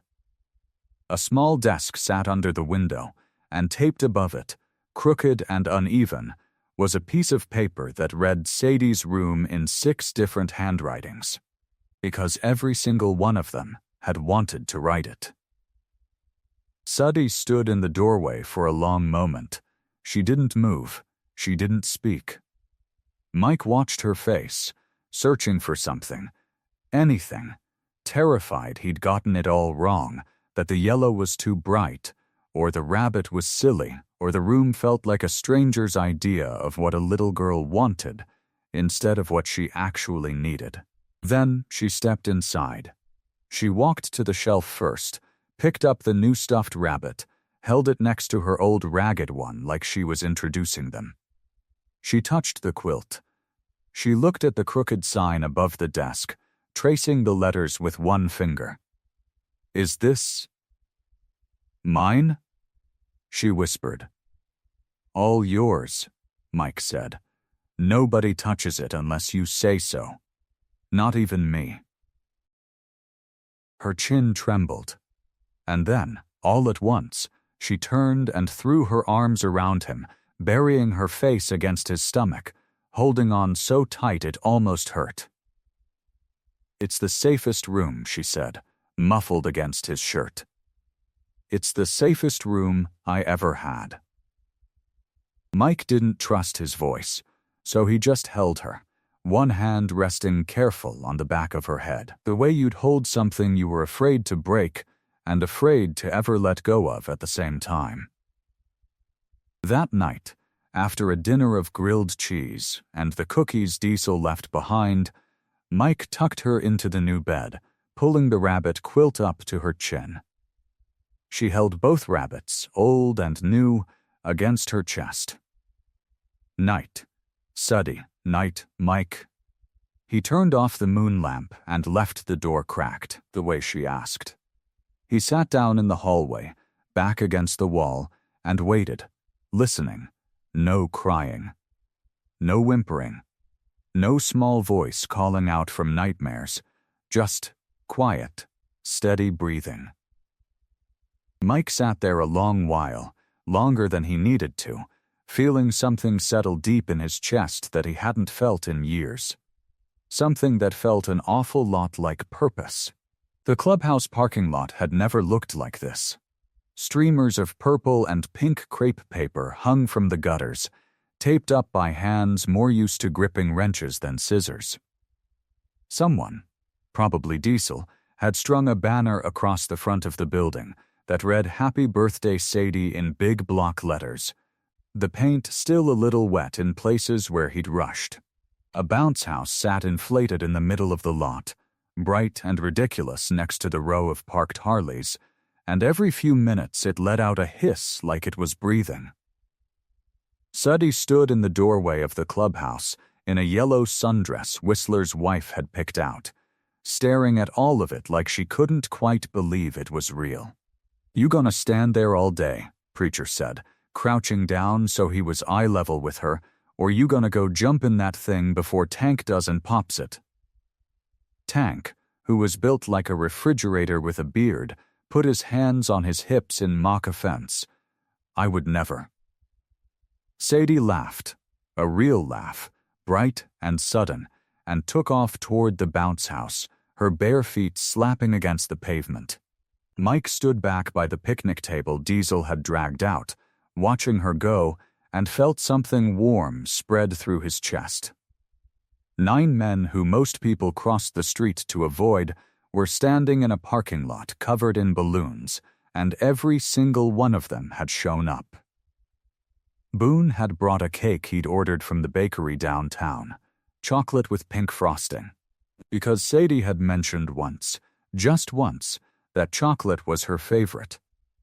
Diesel had a first aid kit tucked under the table, just in case, because that was who Diesel was. "She's having a good time," Diane said, coming to stand beside him, holding a paper plate with a slice of cake she hadn't touched yet. "Yeah," Mike said. "She is. You did good, Mike." He didn't know what to say to that, so he just nodded, watching Sadie bounce until her hair stood up with static, laughing so hard she nearly fell over. Later, after the cake had been cut and half of it had ended up on Tank's beard somehow, Preacher wheeled out the bicycle. It had been an old, rusted thing when Tank found it at a yard sale, but 3 of them had spent a weekend on it, sanding down the frame, oiling the chain, replacing the tires. They'd painted it a deep, glossy red, and Diesel had added streamers to the handlebars because he said every kid's first bike needed streamers. Sadie's eyes went wide. "Is that mine?" "All yours," Preacher said, echoing the words Mike had used weeks before without even knowing it. She'd never learned to ride one. There'd never been anyone around to teach her, no yard to practice in, no time that wasn't spent being careful and quiet and small. So the bikers took turns.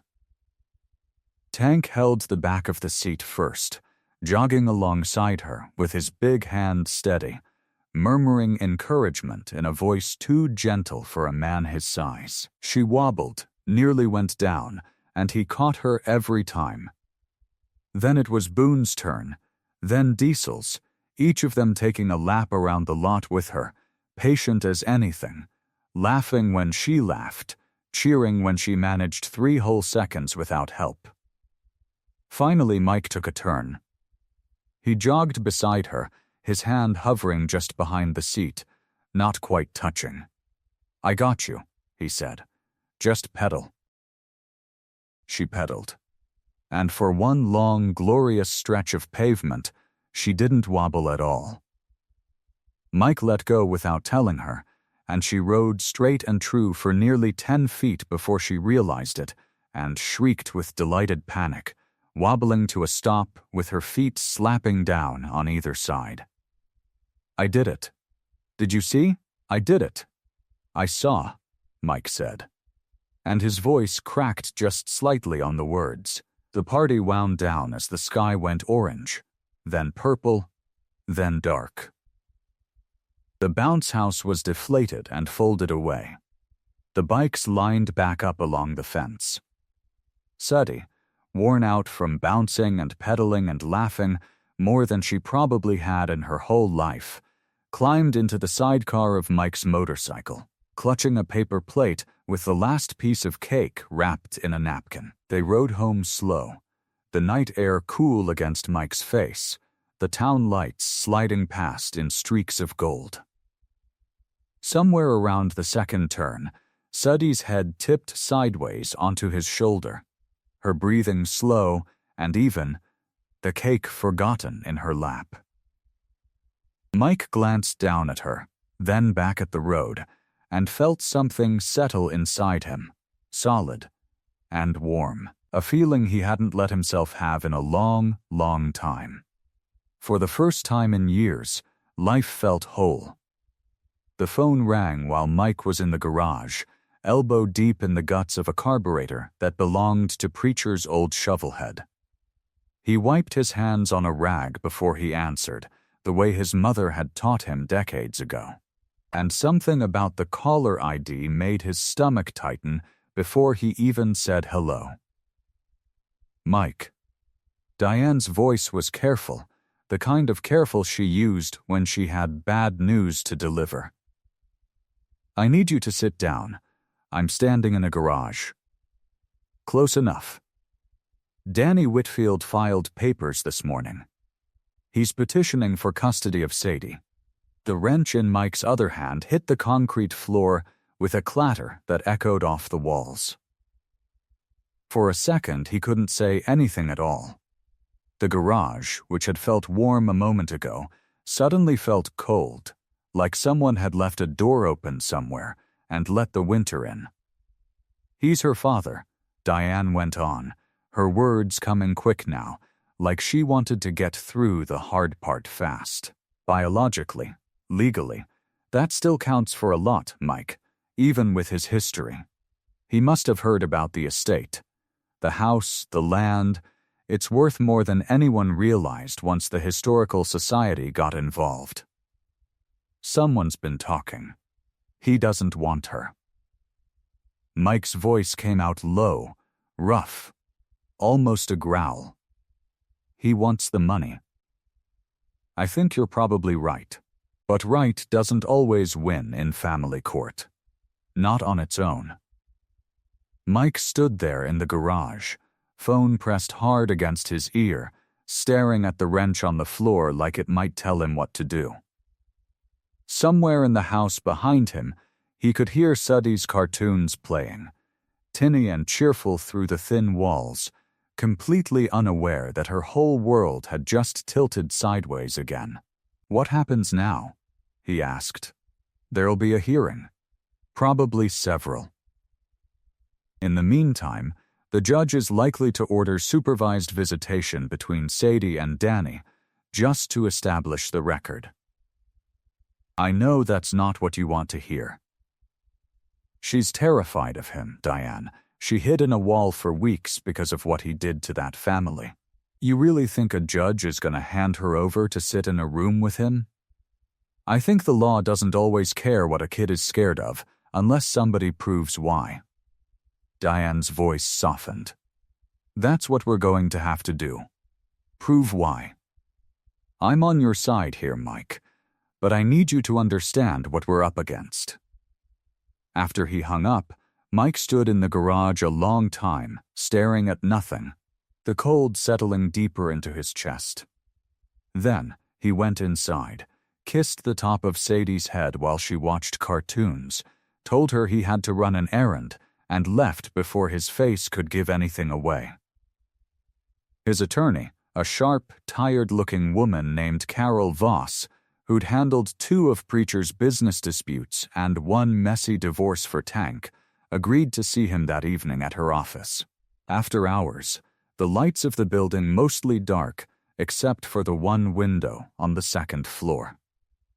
She listened to the whole story without interrupting, her pen tapping slow against a legal pad, and when Mike finished, she leaned back in her chair and let out a long breath. I won't lie to you, she said. Biological parents have strong rights in this state. Very strong. Unless we can show the court that Danny is unfit or that reunification would cause real harm, a judge may lean toward him by default, especially if he's cleaned up his record on paper. He hasn't cleaned up anything. He's the same man. Then we prove it. But Mike, I want you to hear this clearly. Your record isn't going to help you. Your lifestyle isn't going to help you. The judge is going to see a biker with a record on one side and a biological father on the other, and unless we build something airtight, that math doesn't favor you. Mike sat there, hands folded tight in his lap, feeling like the floor had dropped out from under him. What do I do? You fight, Carol said simply, and you pray it's enough. Mike walked out of that office into the cold night air, got on his bike, and sat there for a long moment without starting the engine, staring at nothing. Feeling for the first time in weeks like the ground beneath him wasn't solid at all. The morning of the visit, Suddy wouldn't eat breakfast. She sat at the kitchen table with a bowl of cereal going soft in front of her, staring at it like it was something she couldn't remember how to use, and Mike didn't push her. He just sat across from her, drinking his coffee slow, letting the quiet stretch out between them the way he always did when words weren't going to help. You don't have to eat if you're not hungry, he said finally. But you gotta drink something. Even just water. She nodded and took a small sip from the glass he slid toward her. Her hands were shaking. He pretended not to notice, because he knew that if he noticed out loud, she'd feel like she had to explain it, and there was nothing to explain. He understood exactly why her hands were shaking. The drive to the family services building felt longer than it was. Sadie sat in the passenger seat of his truck, seatbelt pulled tight across her small chest, staring out the window at the gray November trees sliding past. She hadn't said a word since they left the house. Hey, Mike said gently, glancing over at a red light. I'm gonna be right outside the door the whole time. The whole time, you hear me? Diane's gonna be in the room with you too. You're not gonna be alone with him for 1 second. Suddy didn't answer. Her fingers were wrapped tight around the stuffed rabbit Mike had given her, the new one, soft and clean, though she still kept the old ragged one tucked in her backpack too, like she needed both. If you get scared, Mike went on, keeping his voice as steady and warm as he could make it, you just say you need a break. That's all you gotta say. Diane knows the words. She'll come get me. Still nothing. Just the small nod, barely there, and her eyes fixed on the window. The building itself was the kind of place that tried hard to look friendly and didn't quite manage it, all beige walls and motivational posters with pictures of mountains on them. Diane met them in the lobby, crouching down to Sadie's level, speaking soft and slow. You remember me, right? I'm gonna be right there with you the whole time. Mike's gonna be right outside that door. She pointed to it. You can see it from where you'll be sitting. Sadie's grip on Mike's hand tightened until her knuckles went white. He crouched down too, ignoring the ache in his knees, and looked her straight in the eye. I'm not going anywhere, he said. I promise you that. She let go of his hand like it hurt her to do it, and walked through the door beside Diane, small and stiff, her shoulders pulled up around her ears. Mike sat outside on a hard plastic chair for 45 minutes that felt like 5 hours. He heard nothing through the door, no shouting, no crying, which should have been a relief but somehow wasn't. When the door finally opened and Diane came out first, her face told him everything before she said a word. She didn't speak, Diane said quietly. Once Suddy was a few steps behind, moving like a kid walking through water. Not once. He tried. She just shut down completely, stared at the floor the whole time. Mike didn't say anything. He just opened his arms, and Suddy walked into them, and he felt her small body shaking. Silent. The way it had been the day he pulled her out of that wall. That night, after a dinner Suddy barely touched, Mike went to check on her and found her bed empty, the covers still made from that morning. He didn't panic. He'd learned that panic never helped. He got down on his knees and looked under the bed, and there she was, curled up small against the wall, hugging both rabbits now, her eyes wide and wet in the dark. "Hey, kiddo," he said softly, lowering himself down to sit on the floor beside the bed frame, his back against the wall. "I'm not gonna make you come out, I'll just sit here." She didn't answer, but she didn't tell him to leave either. So he stayed. Hours passed.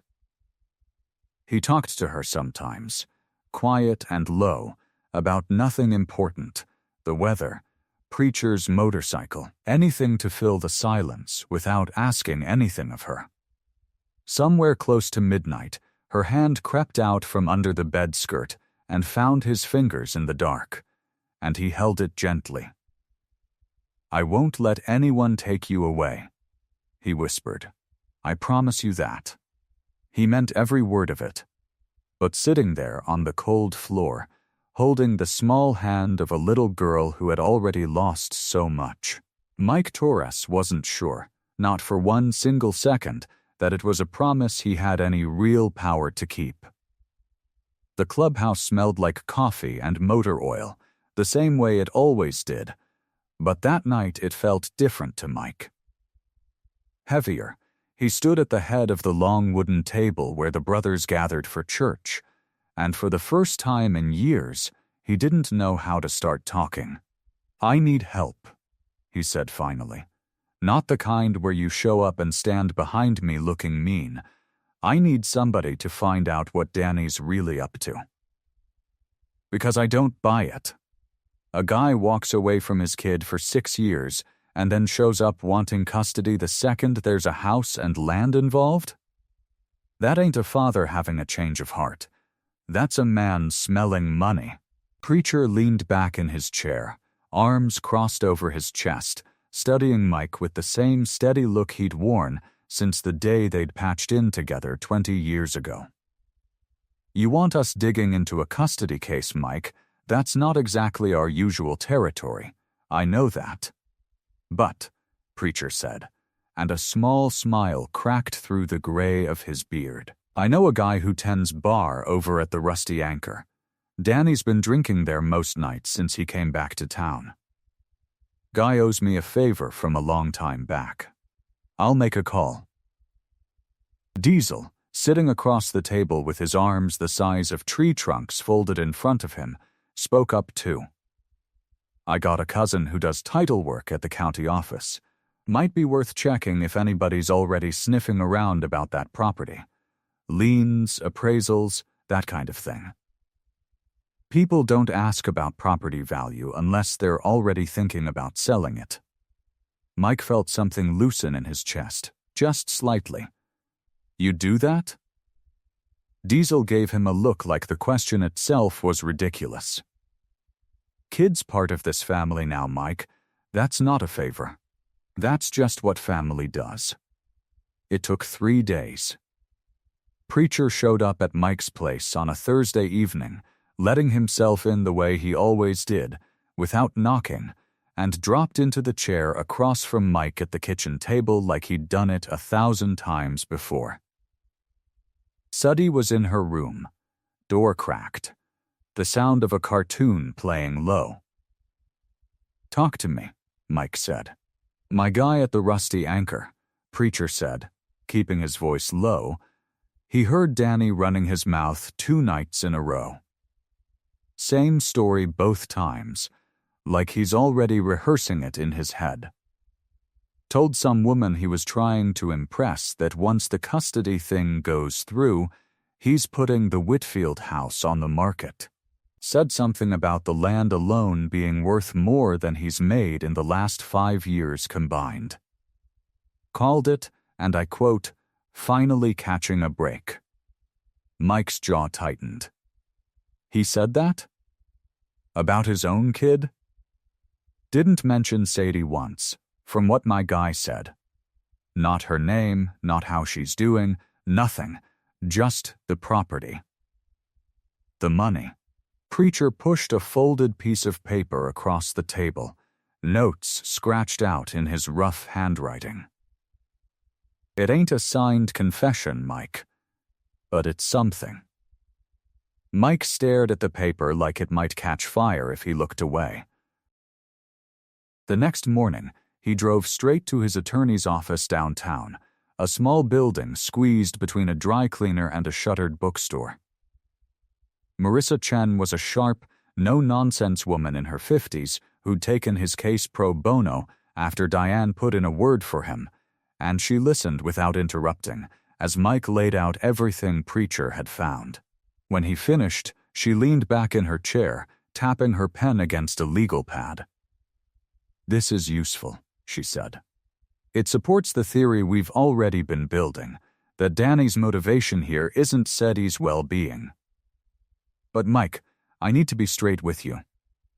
Second-hand bar talk from a bartender who isn't willing to testify isn't going to carry much weight with a judge. It's a thread. We need more than a thread. So what do? We need something concrete. Financial records, texts, emails, anything that shows intent in his own words, something we can actually put in front of the court." She set the pen down. "The hearing is in 2 weeks, Mike. That's not a lot of time." Mike sat back, feeling the old, familiar weight settle into his shoulders again, the one he'd been carrying since the day Danny's name first showed up on a court document. He thought about Sadie curled under her bed in the dark, her small hand finding his fingers. 2 weeks wasn't much time at all. The courthouse smelled like floor wax and old paper. Mike sat on a hard wooden bench outside courtroom 4, his hands folded so tight his knuckles had gone pale. Marissa sat beside him, her briefcase balanced on her knees, going over notes one last time before they were called in. "Remember," she said quietly, "let me do the talking unless the judge asks you a direct question. Stay calm. Stay steady." Mike nodded, but his stomach felt like it was full of rocks.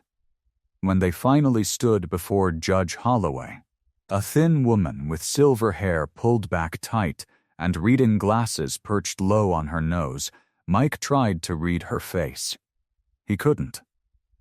She looked at the papers in front of her the way a mechanic looks at an engine that's given him trouble before. Careful, unimpressed, waiting to be convinced. Marissa argued well. She laid out the bar conversation, the property inquiries, the pattern of a man who vanished for 6 years and reappeared only after learning about an inheritance. She talked about Sadie's progress, about the stability Mike had built, about the support system around him. Danny's lawyer, a smooth-talking man in a gray suit, argued right back. He called the bar comments hearsay.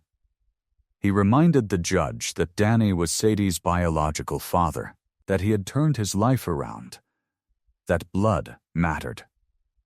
Judge Holloway listened to it all without expression. When she finally spoke, her voice was even, careful, final.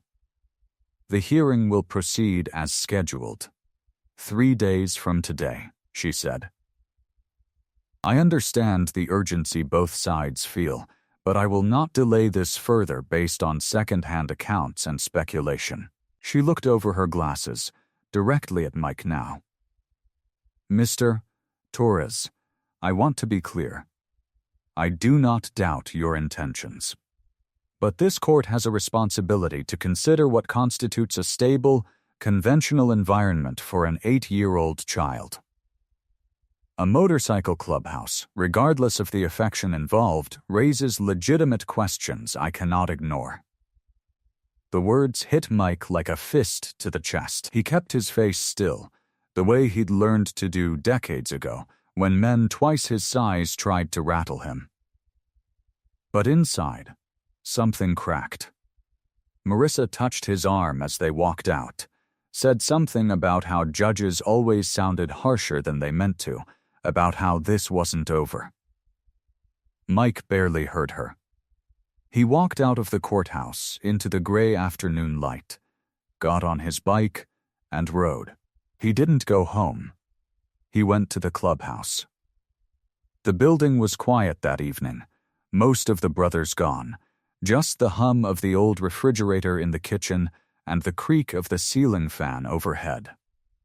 Mike sat alone at the long table where church was held, a beer in front of him he hadn't touched, staring at nothing. Stable, conventional environment. The words kept circling in his head like buzzards. He thought about Eleanor, about the letters in the box, about the debt he was trying to repay. He thought about Sadie's small hand in his the night he pulled her out of that wall. He thought about all of it, and for the first time since this whole thing started, he let himself wonder if he was going to lose. His phone buzzed on the table. Diane's name flashed on the screen, and beneath it, a note that Sadie wanted to talk to him.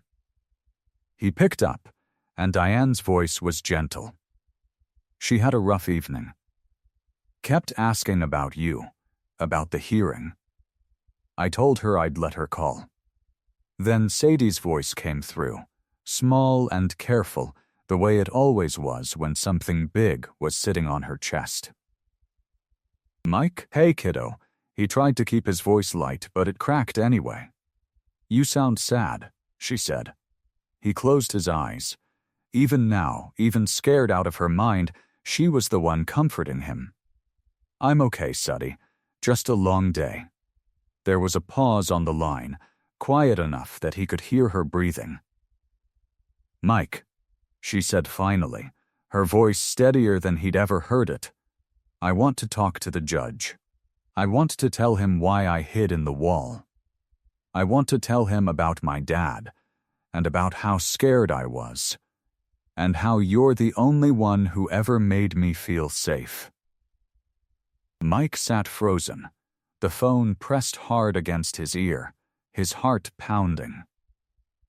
The morning of the final hearing came in gray and cold, the kind of cold that gets into your bones and stays there. Mike stood outside the courthouse in his best clothes, which still meant jeans and his leather cut, because Marissa had told him not to pretend to be something he wasn't. Judges can smell fake, she'd said. Just be exactly who you are. So he stood there, arms crossed, watching his breath curl up into the sky, while Preacher and Diesel flanked him like a couple of mountains that had decided to wear leather jackets. You good? Preacher asked.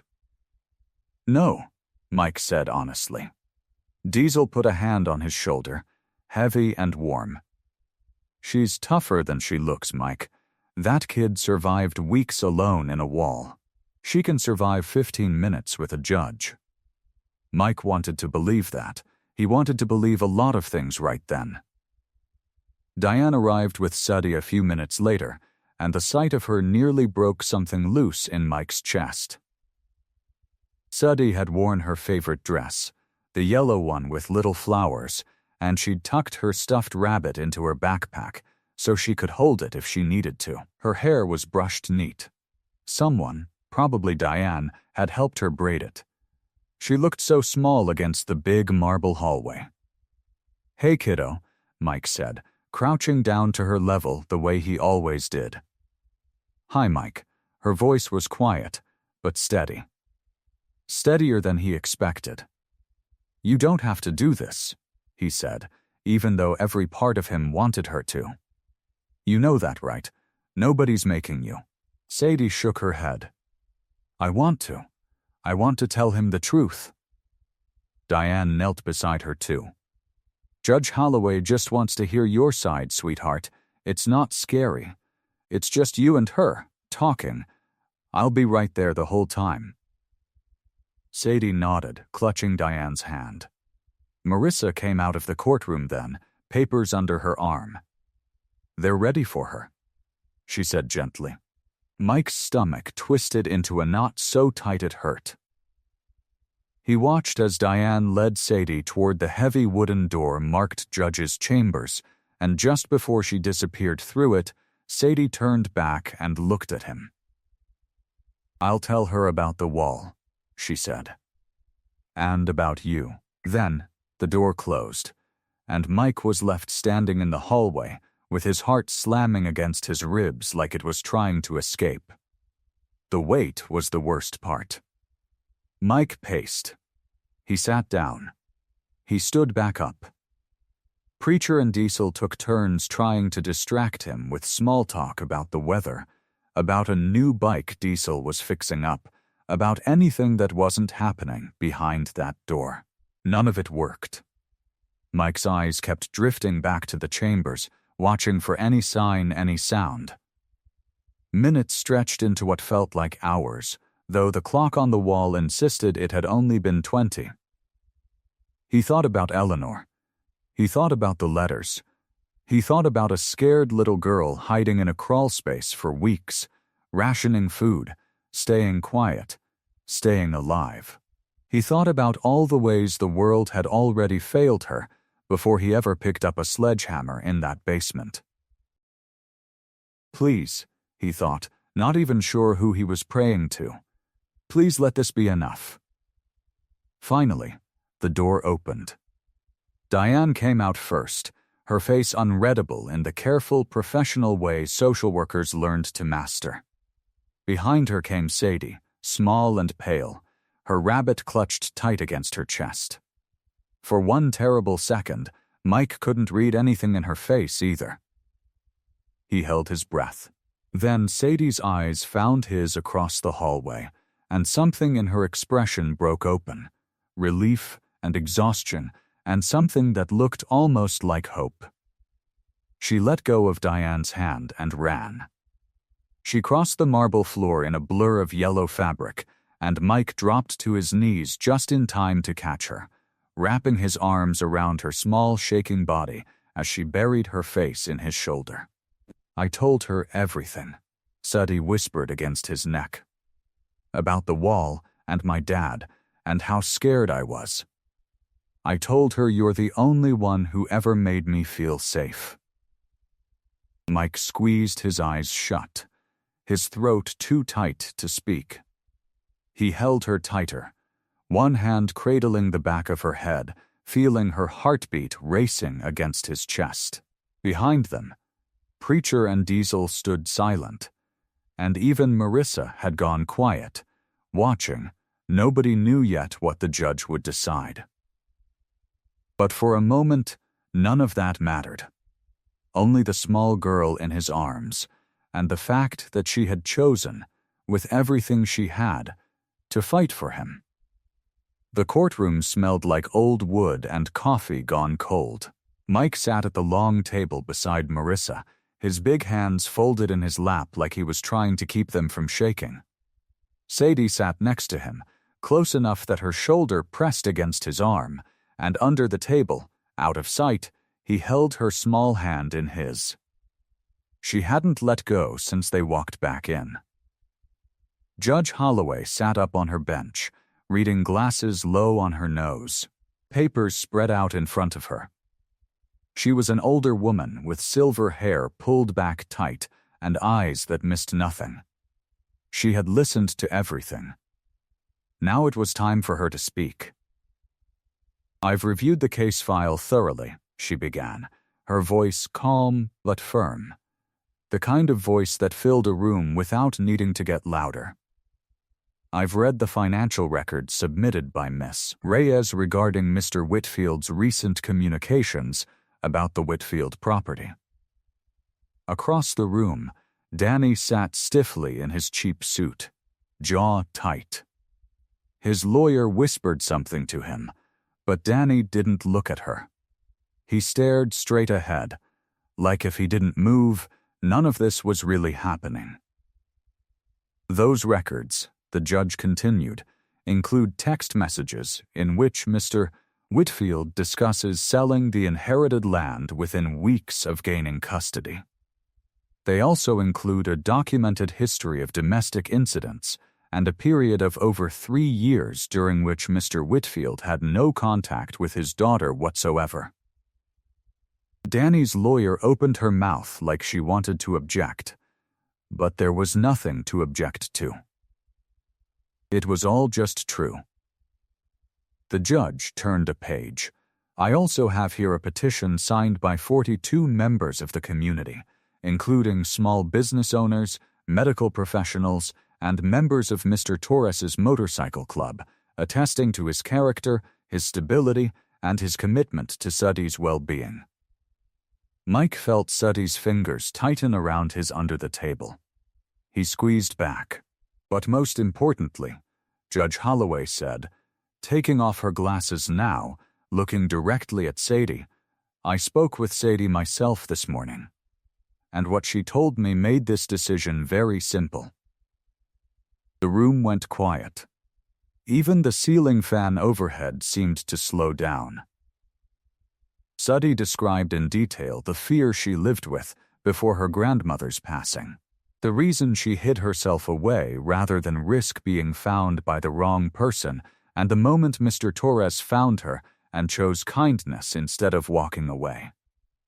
The judge's voice softened just slightly, just enough for Mike to notice. She told me that for the first time in her life, she feels safe. She told me that safety has a name, and that name is Mike.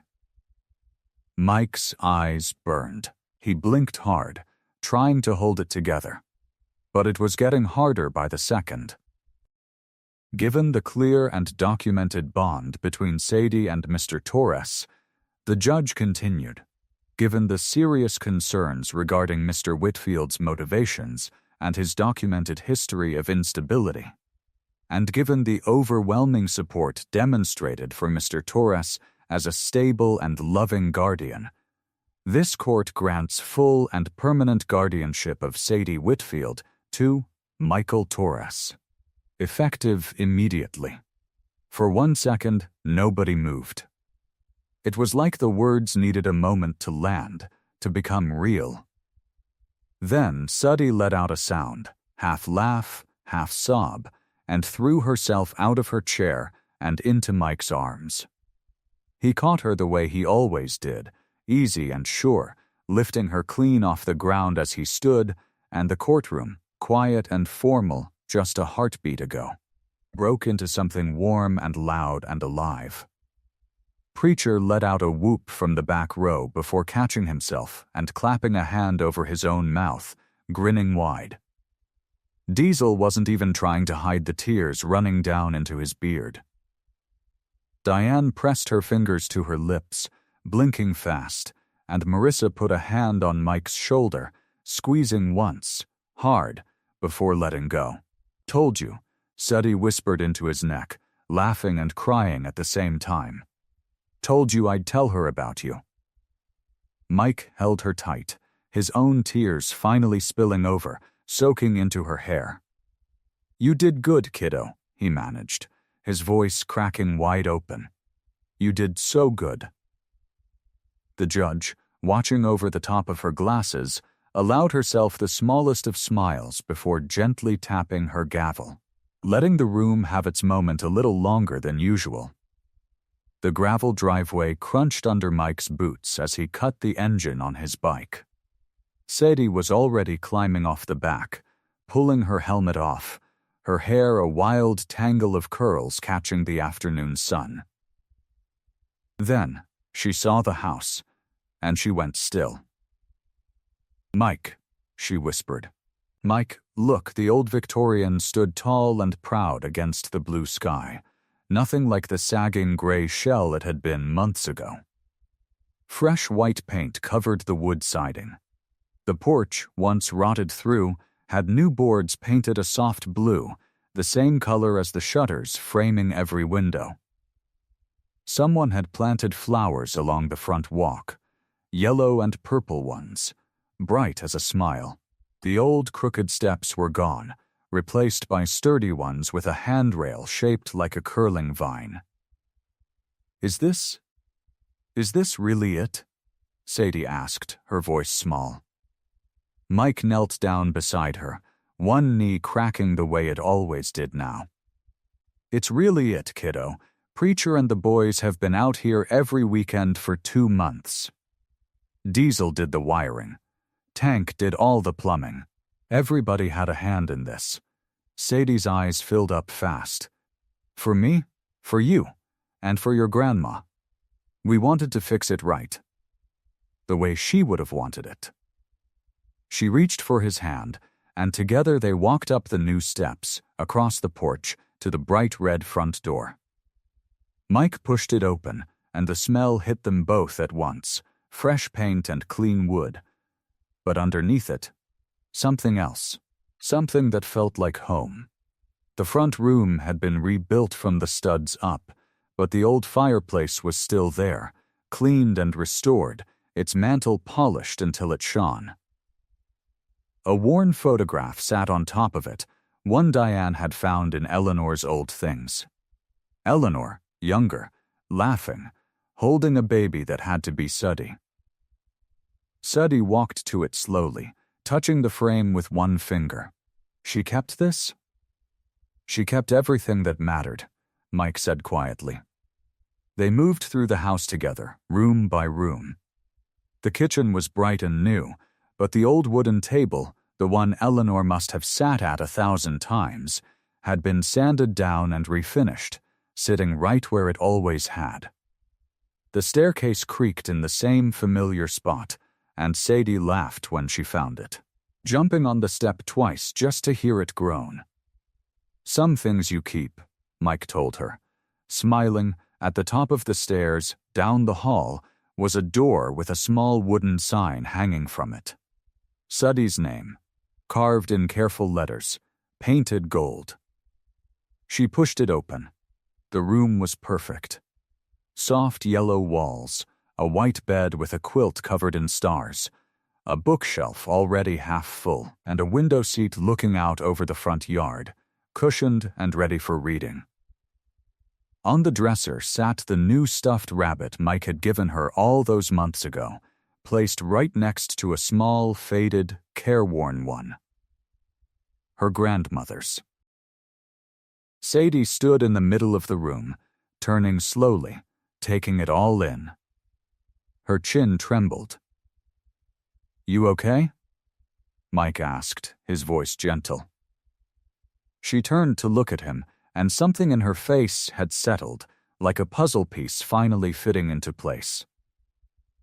"I have a real room," she said. "In her house. With you." "With me?" Mike agreed. Sadie crossed the room and wrapped her arms around him, burying her face against his chest the way she had that very first day in the crawlspace, except now there was no fear in it, only something warm and sure. "Dad," she said, muffled against his shirt. Mike went completely still. His heart seemed to stop, then start again, beating harder than before. "Say that again," he managed, his voice thick. She lifted her head, looking up at him with clear eyes. "Dad," she said again, steadier this time, like she was trying the word on and finding it fit just right. Mike pulled her close, pressing his lips to the top of her head, unable to speak past the lump in his throat. After a moment, she pulled him toward the window, and they looked down together at the front yard. Preacher's grandkids were running through the grass. Diesel's wife was setting up a folding table loaded with food. A dozen bikes lined the driveway, their owners standing around in leather vests, laughing, holding babies, tossing footballs, entirely at home. "They're all here," Suddy said softly. "Yeah," Mike said, watching his brothers, his family, filling the yard below. "They're all here. I hope you like this story. Please share what's your favorite part of the story and where in the world you are watching from. Have a wonderful day.